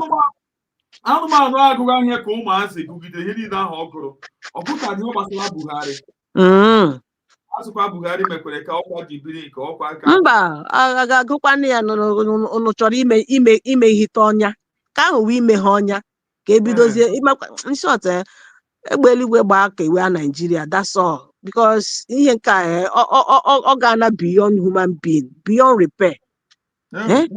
If America cannot come here, how else this thing will, I don't know how else. America should come immediately as in very urgent, very urgent call. They're supposed to be there. And again, as they are coming, let them recognize Biafra as a way of sanctioning these people. Recognize Biafra. In America, will you go to him and Finland as an example? Here, a week I guess she knows like America, say, have the army 1 man. Trump o nwere onye ọ karịwa sị na Biden ndị otu Kenya ahụ asọ ha nwa nọ n'ọchịchị ọ dị possible but for Trump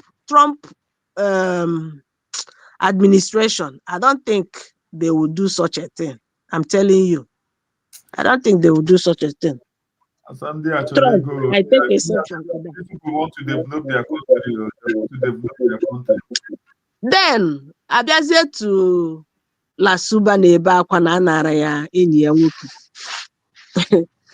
Ee, anara gị enyi gị nwoke. Ọ wụrụ ya ka ị bịara na social media abuse.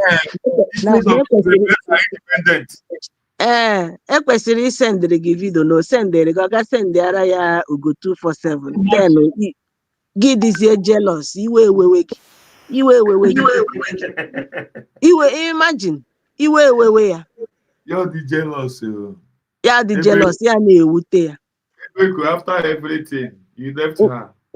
Today anyị na-eme expect ka anyị hụ ebe unu na fly your own flag. Enweghị ihe a na-ahụ.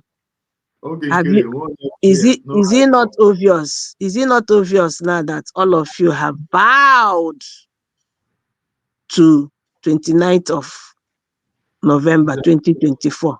All of you have bowed to that date and you have bowed to USB redeclared.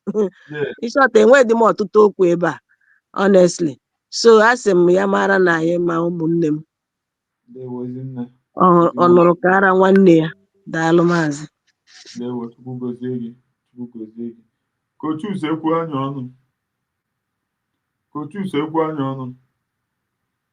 Ọ dị ka ọ nọ ya. Maazị Obi ndewo. Maazị Obi-Wan ndewo.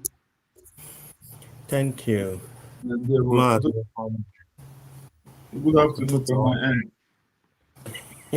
It's still a level. Okay, afternoon here. Yeah, okay.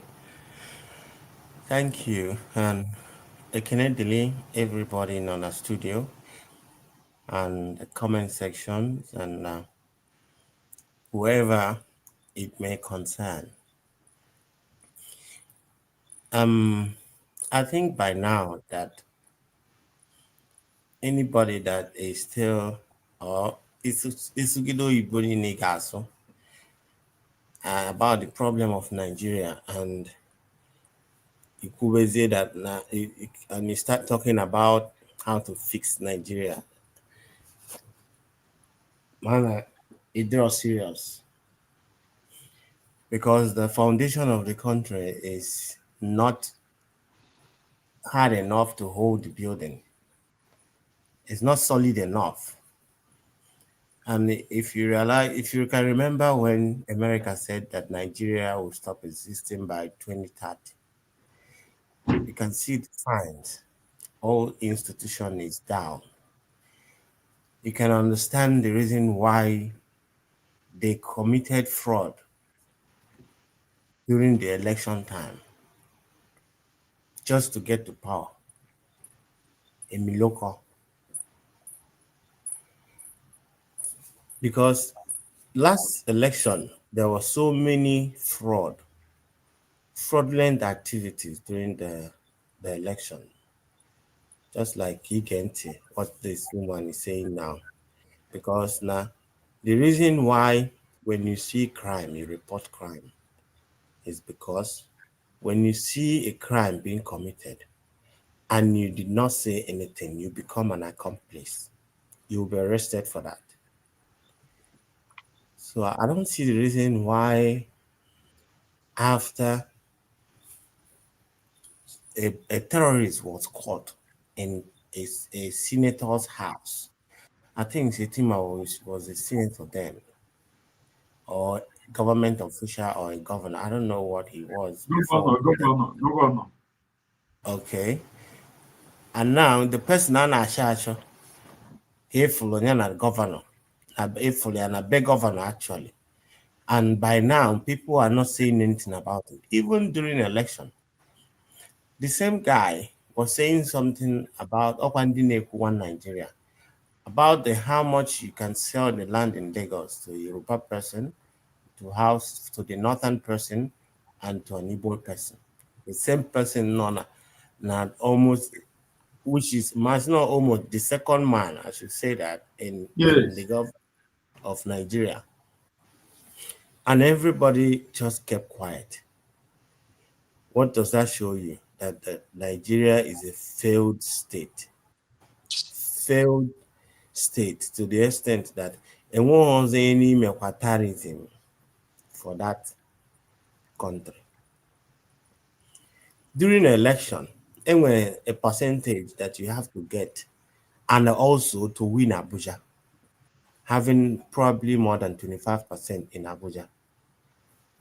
The present government, Bola Tinubu, the president, did not have that percentage.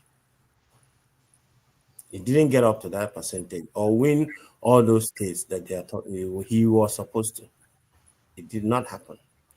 Yet, the judiciary saw all of these things.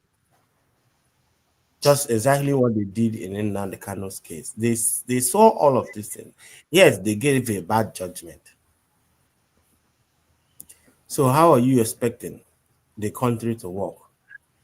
In a country where from the get-go, it's supposed to be Christian Muslim vice president and president. They did it Muslim. The first in time, first in history. They did it Muslim with impunity. And everybody relaxed. The same country, a snake swallowed money. Monkey carry money. Wow. Things are happening and it becomes so normal. Okwa VIP na Bahari na they are withdrawing police from them to guide them. Some of them are not complaining. No, now this time around,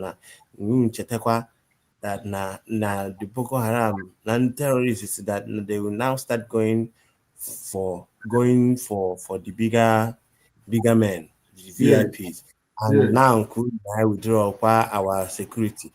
If not all of them such a plan for all these things. Or something game before something I will react. They can't just get to you. They have to cause something that you will react to. For example, phone 9 use if they tell you how they actually let you, even though it helps you in your media and whatever, it makes life so easy. But this is a design that is being designed for you to willingly carry your location around. They can listen, their phone can listen to your conversation anytime, even when your phone is off. They can turn on your camera on your phone without you knowing. Humble of him about that. Yes, Mazi. Yeah. So why I'm bringing it up, upon a phone, are good for us to use or whatsoever. It really helps. And this, our struggle, you can see where we are. We're able to communicate and stuff. But about my shake, okay, for that now. It's an easy way for you to actually deliver yourself to whenever they want to catch you, they will. Yes. That's another case for another time. Nigeria is not a country that anybody is willing to fight for. Nigeria was somebody's country by now, and with whatever that is going on in Nigeria, the citizen could have risen. By now, things are kind of make it government house. How long has it been happening in Nepal before they decided to choose to change their country? But these people took their time, infiltrate your military, your media, especially the media, to the extent that now it's easy for them to call Simon Ekpa criminal, but they cannot call Akpabio criminal, even though Akpabio and some other senators were chowing the money of Nigerians during the time of chairman NDDC, because he was about to be probed, and all of them said he shouldn't talk, he must off his mic. On a live camera, he was off his mic so that he won't spill the whole thing. The country is I just keep wondering when or how, but the only thing is that now we are really in a good space. I'm talking about Biafrans, because when all these things is happening, we already started making the move by what happened in Finland, by seeking for Biafra, whether they validate it or not, whether they want it or not, whether some few people among us, just people like that woman you played yesterday, I was talking rubbish about no, it's not all Igbos subscribe to Biafra. Can you imagine an Igbo woman or two honor a man or forget that now each family in Biafra had a taste of the war. On a family, that woman, had the history of us. Because when we talk about Biafra, Biafra mind will not understand, will not understand exactly where we are coming from. Yes. We will understand that we are actually really out to sacrifice our life, not because we like war, but because it won't. If we don't say anything, it won't stop where we are. It will get to our children. If we don't say anything or do anything about it, we will not be existing. We will not exist. They will kill us.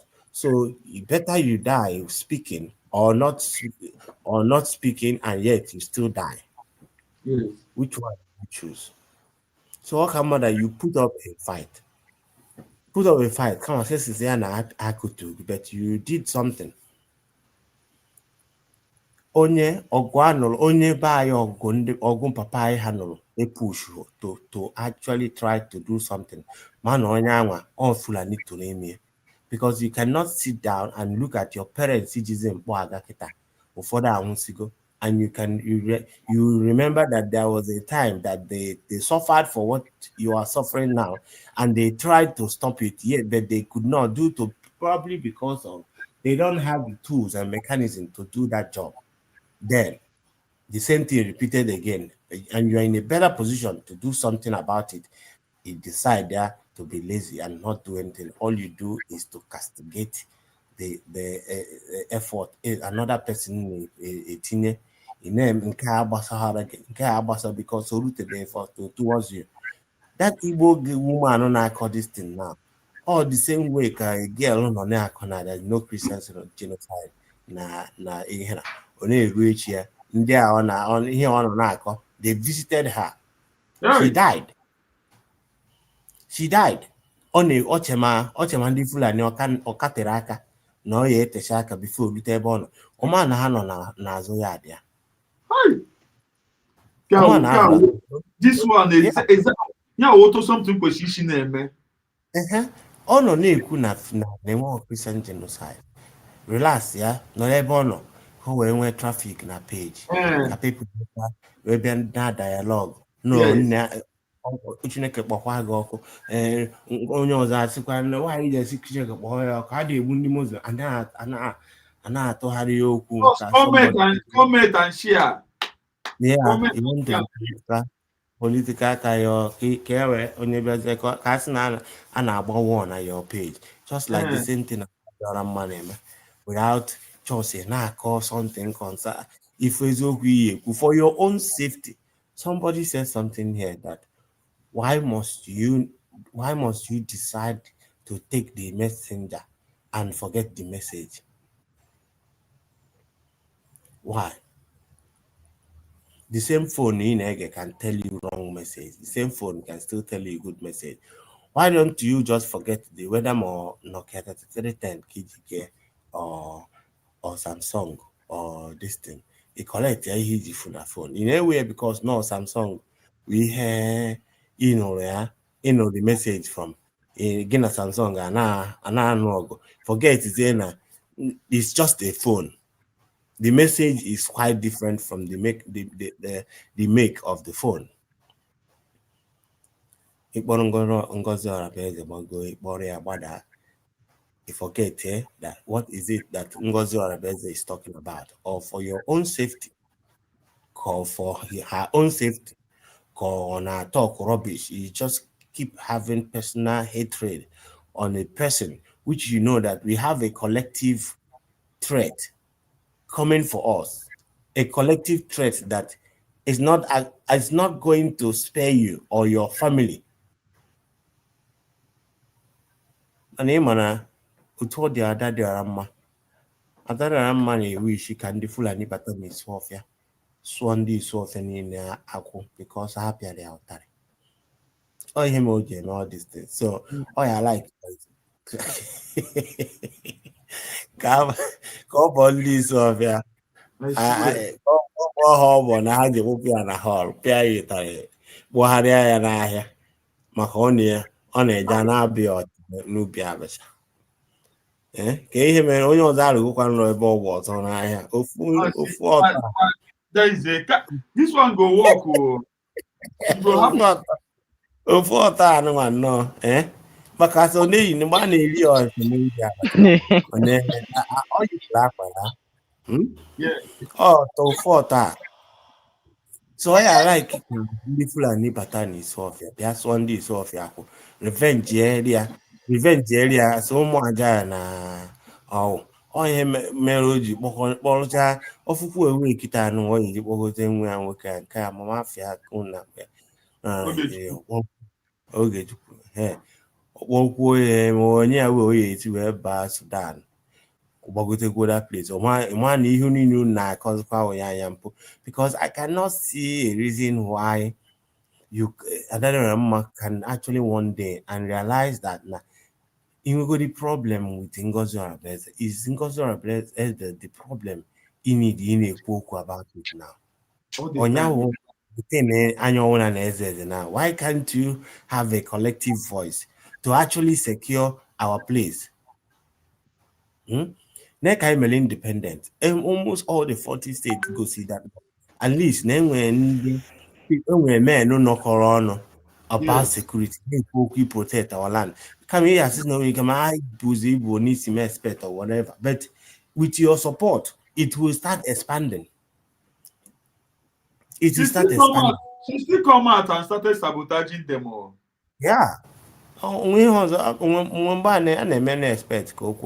that's why I say that when mmadụ mere ya anwụ na-egbu nkịta a na-ekwe ha nuisance so ọ da amakwụzi mgbe somebody something dị nyere nyanwa aka egwutere okwu wesel ha atọ twist here si na Fulani na-abịa ka igbuo wesel ka onye Fulani daa.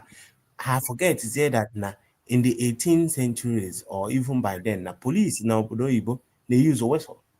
Even now, traffic police can they use a whistle? It's just for alert. And when you see a whistle or AK-47, oh no whistle, the other side but because now oboro hair peka, not only oboro hair peka. Personal hatred and being sad on their life because the mother that can come out every day. Yeah, sometimes you black and black. They can which what they call that day at 2 p.m. or whatever. After that time, yeah, call nonsense. Just because again. So goodbye. Akwum n'azụ onye na-eme na trying because you cannot on them discourage anybody that's made a mistake because you can only make a mistake by trying.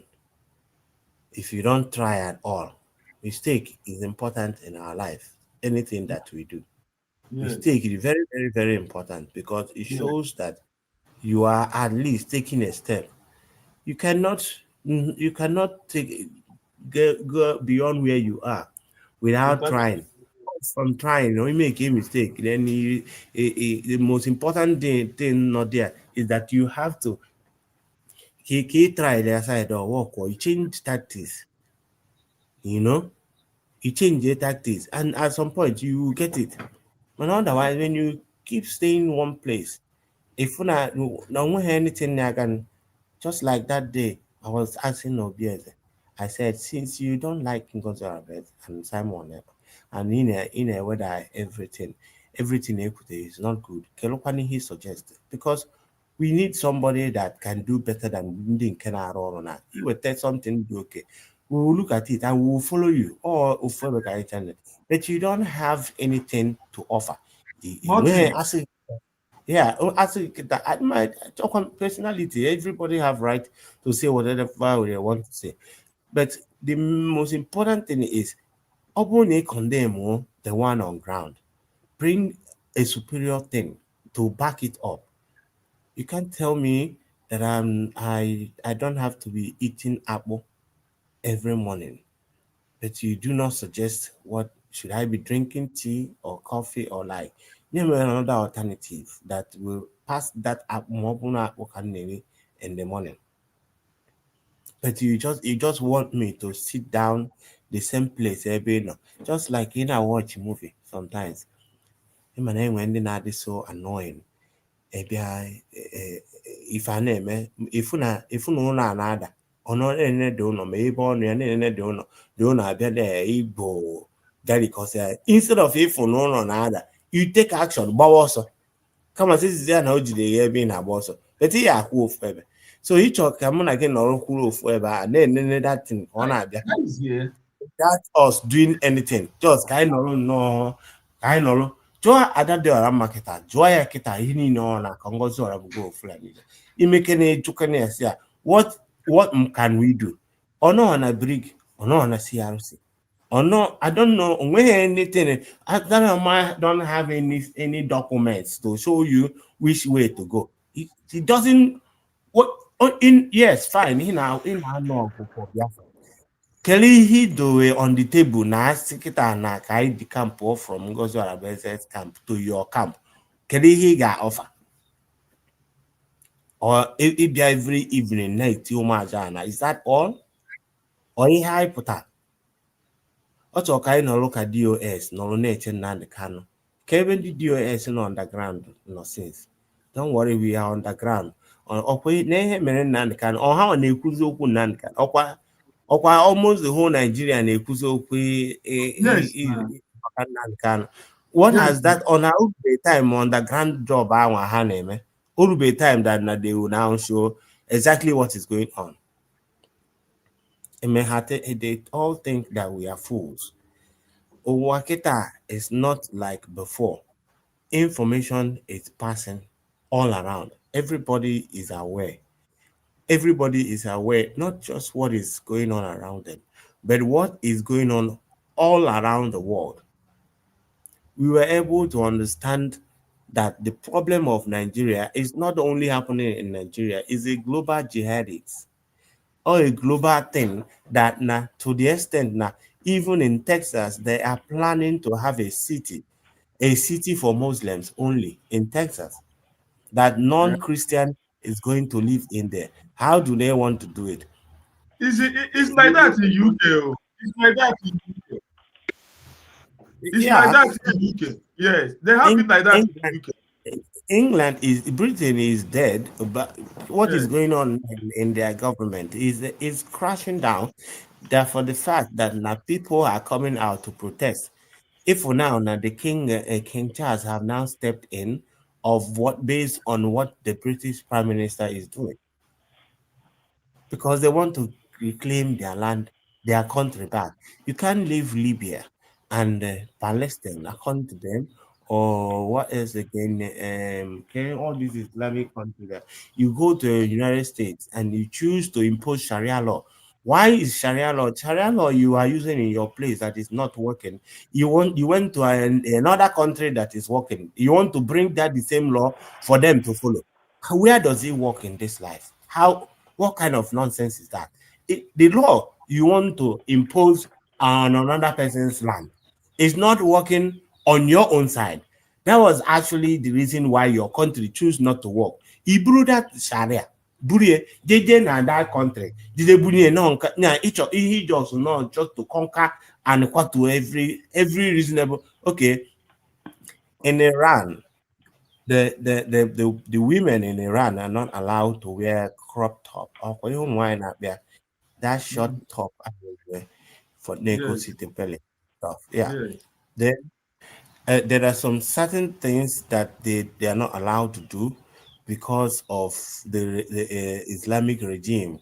Now, after the war, because Israel neutralized most of their officials in the Islamic regime, because that's why I had the part look.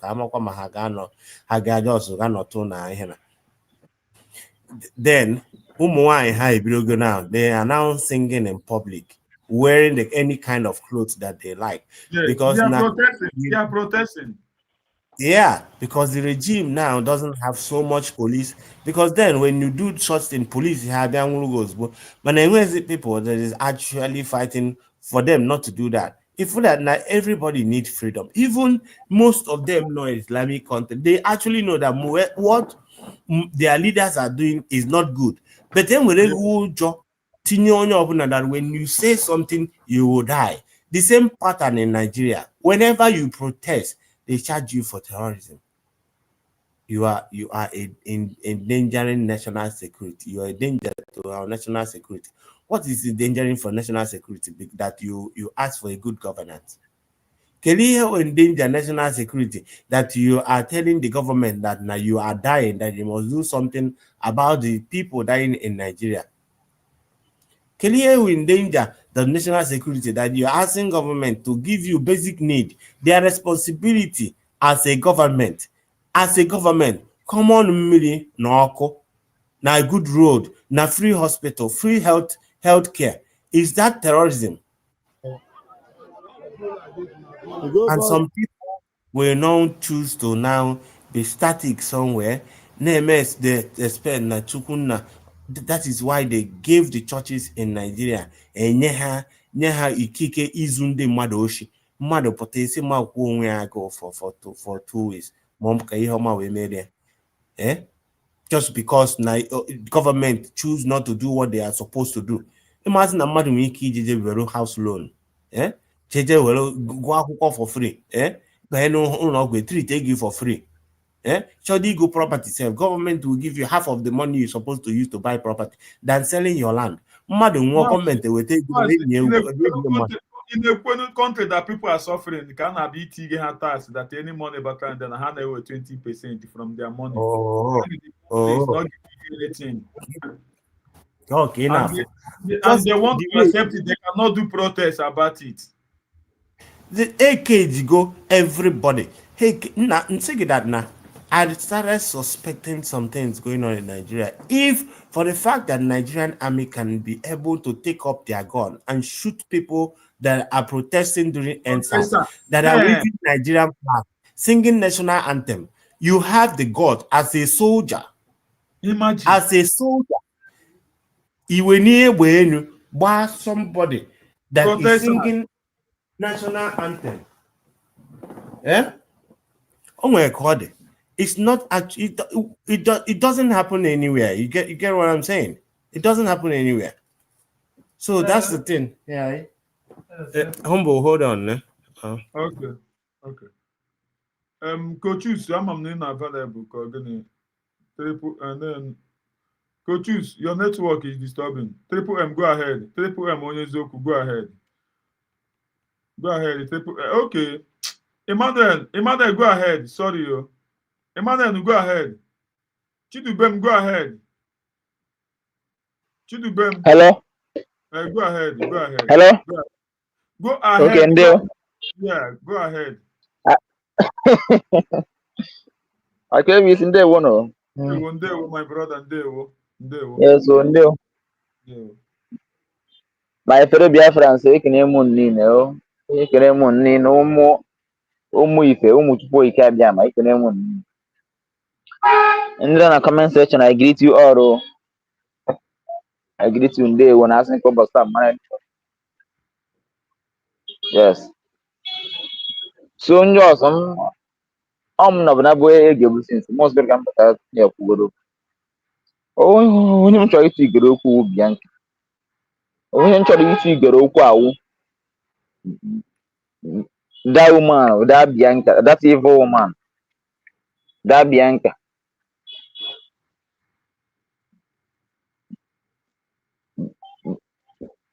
Let me ask Bianca. Bianca, so they use this woman to cover all this evil. One year about US guessing that nobody that everything is alright, nobody him.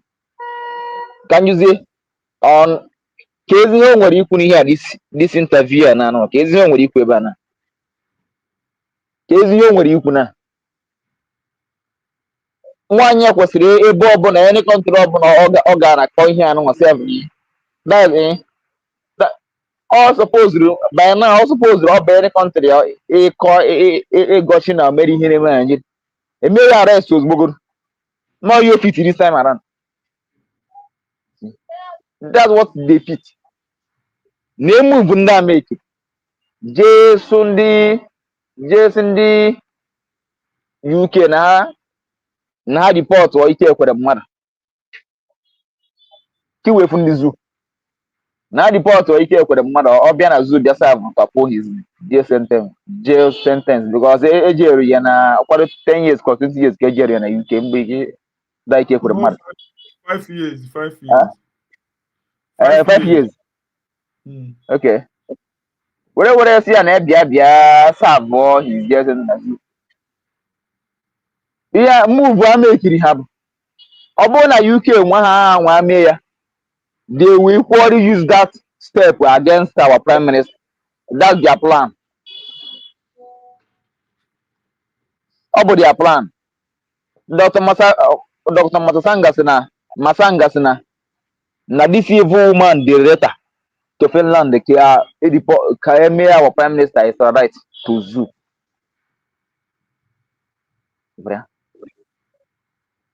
She will be surprised now with the information we will leak now.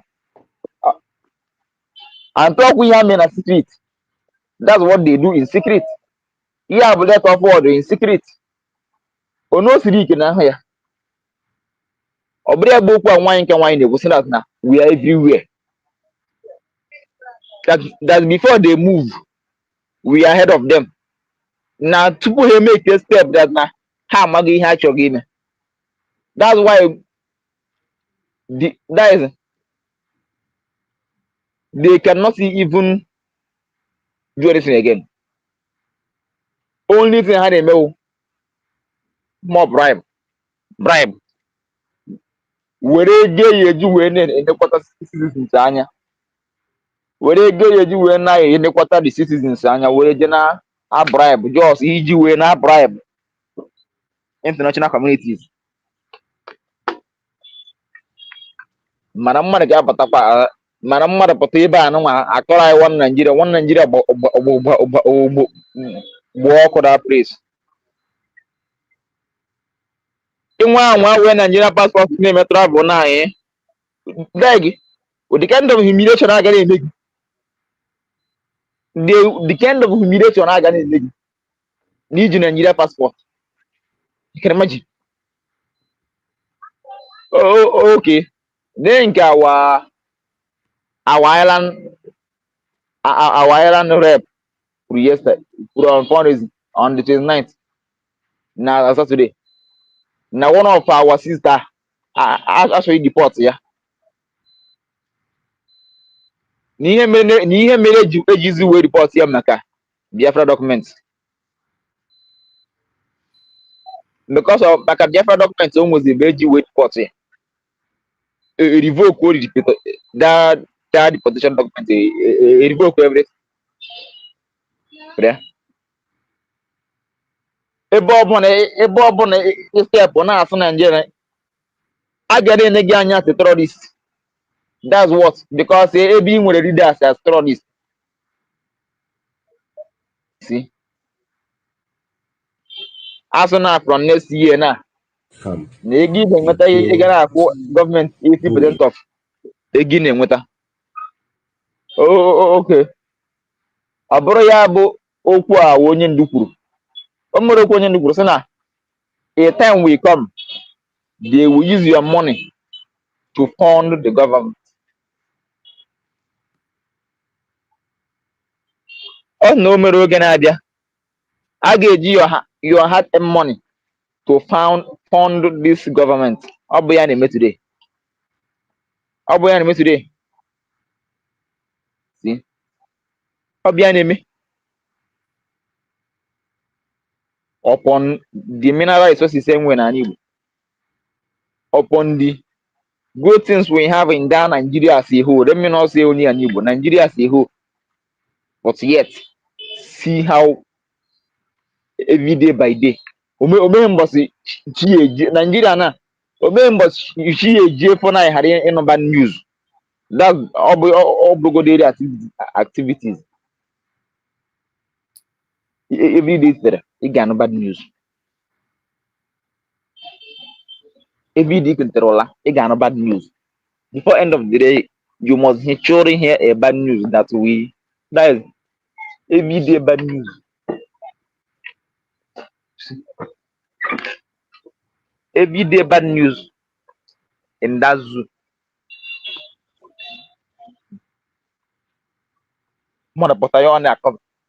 They cannot stop anymore. Only in France and African Union. Different new man are planting how it's in African Union. On his managers all the good that is too the thing is too much. Kogina Sunday night Kogi Agreba my attack. Yesterday na Chancellor na Adamawa. You can imagine even governors don't have safe. Chancellor was attacked. What Chancellor yes, one Chancellor na Adamawa. Every kidnap on na Adamawa. Every kidnap on ya. Okay, and the Potara said that they will be going na kita na nanda emoza attack bo governors na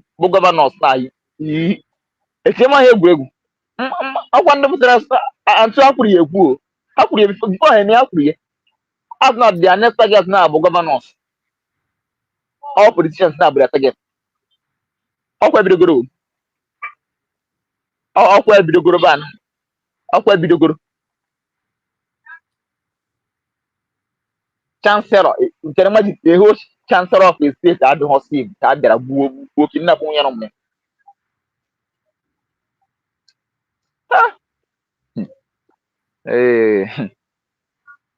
Upon all these things now, some people still turn no blind eye.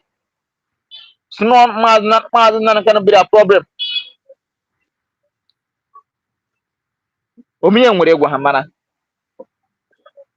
Gezu ha ebere m to these people ndị one Nigeria niile ebere m to ha nwa bụ that's for ihe ya bụ guys ka Nigeria mee ha then he will marry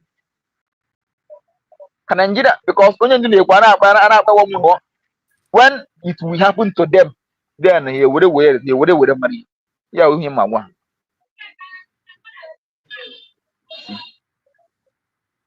so on this note ma bịa ka m chịkọtawa ka iji sie n'ike ma nwere onwe na azụ na the world is now here na Biafra na everywhere in the world, so we keep moving. We keep moving, we can never stop. Maazị Triple M nke Makolam Triple M nke Makolam ndewo Triple M onye eziokwu Triple M birikwe ụmụnne m enwere ihe onye anọ na-akọga. Enwere nonsense onye anọ na-akọga. Triple M. Thank you. Okay, ọ bịago. And Ndewo.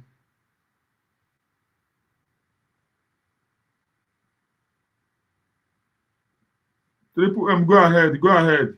Go ahead. Oh, the thing na-agbapụ ndị ya. The thing na-agbapụ ya agbapụ.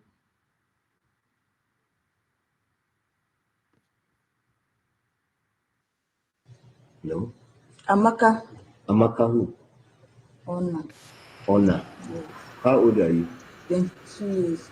22 years. Where are you from? Igbeze South. Igbeze South. Yes. When did you join the IPOB? Last 4 months. Last 4 months. How many people have you killed? 5. Eh? 5. Igbeze South. Yes. When did you join the IPOB? Last 4 months. Last 4 months. How many people have you killed? Last 4 months. Now joining IPOB last 4 months. Ajụwo ya mmadụ one ka egburu ule. Ọsọ gburu mmadụ 5. Hi, Chineke God. Dekwe ihe bege na North agbasaga ha dị ndị a. Ihe bege na North agbasaga ndị iberibe a. Geenụ ntị. No. Amaka. Amaka who? Ona. Ona. Yes. How old are you? 22 years. 22 years. Where are you from? Igbeze South. Igbeze South. Yes. When did you join the IPOB? Last 4 months. Last 4 months. How many people have you killed? 5. Eh? 5. 5. Mention their names.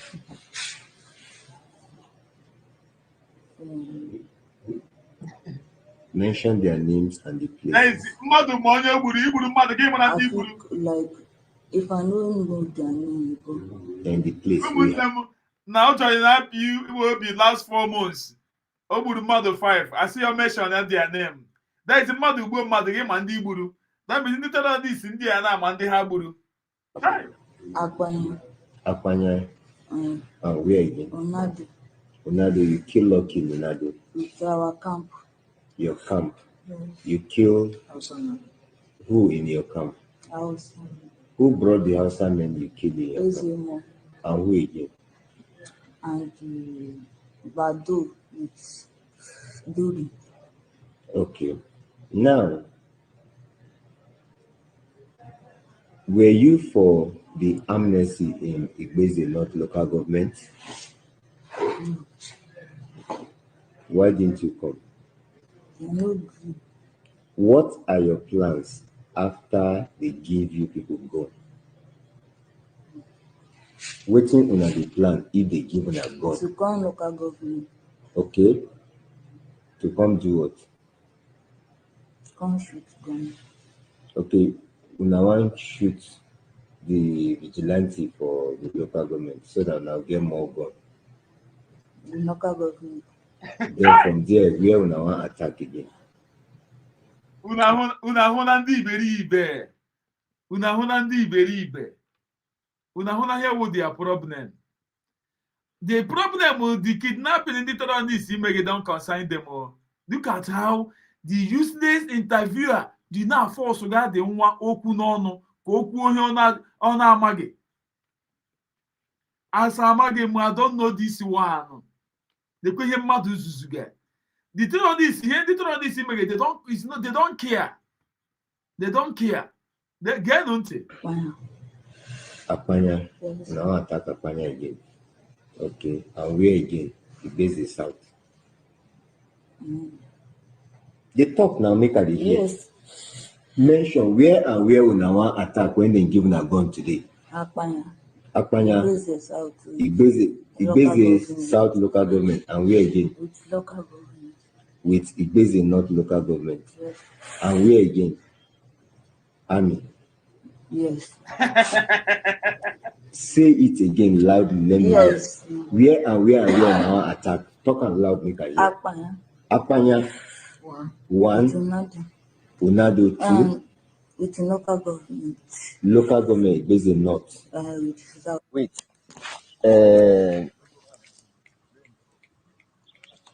Who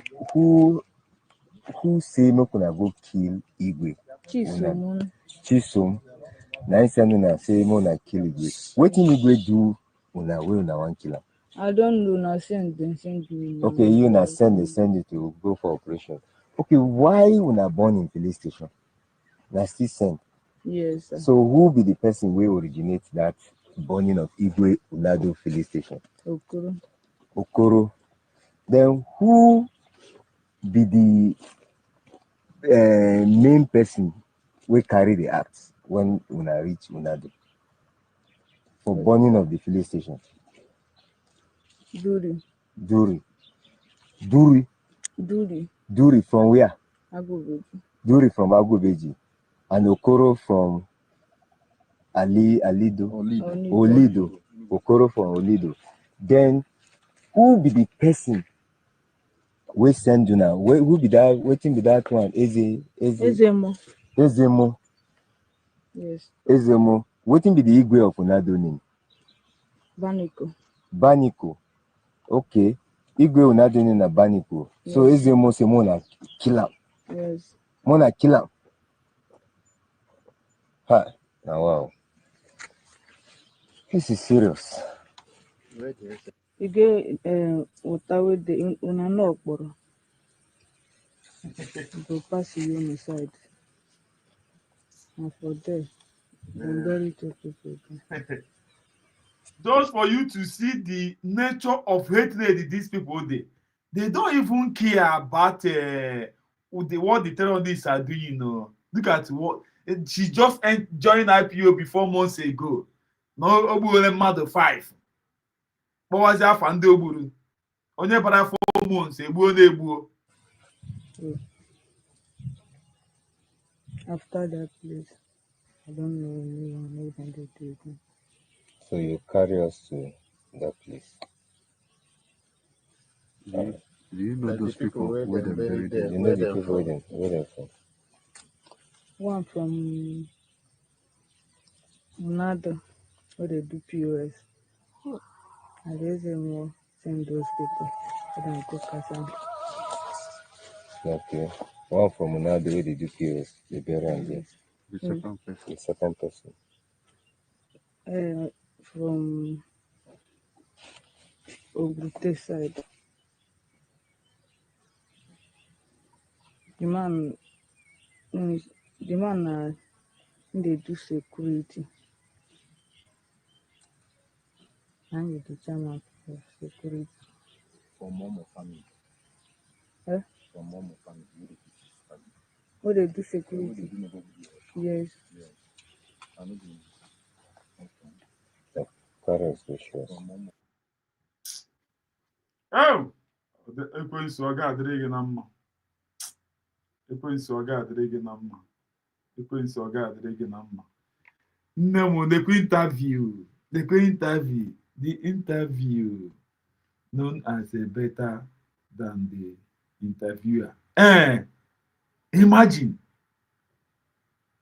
Onye mege interview maazị karịsị onye mege interview nne m. Una hụ ndị ihe ka mbụ. Oh, to show you how evil ndị ha dị. Ha kwughị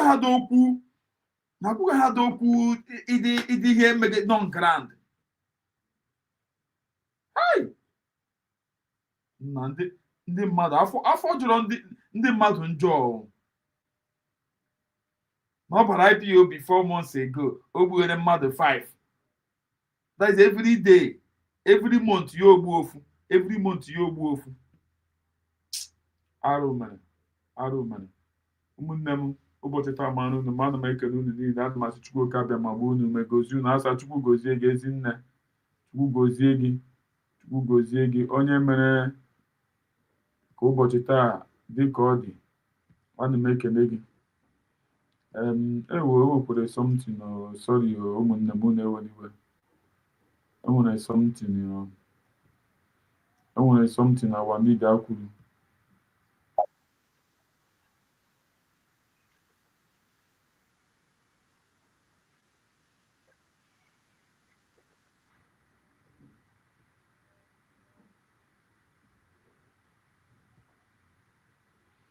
Nne m Margaret Chukwu gozie gị, Ezinne Chukwu gozie gị, ezi ada.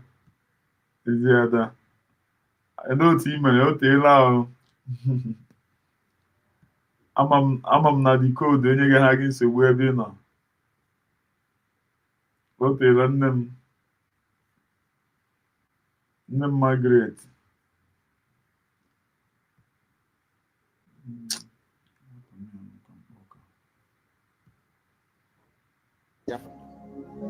Idan ba gwamnati ta daure ma wanda yake cikin daji ya ta'addanci ba, Allah ubangiji ya tsine ma, Allah dauki rayuwa ta a wurin.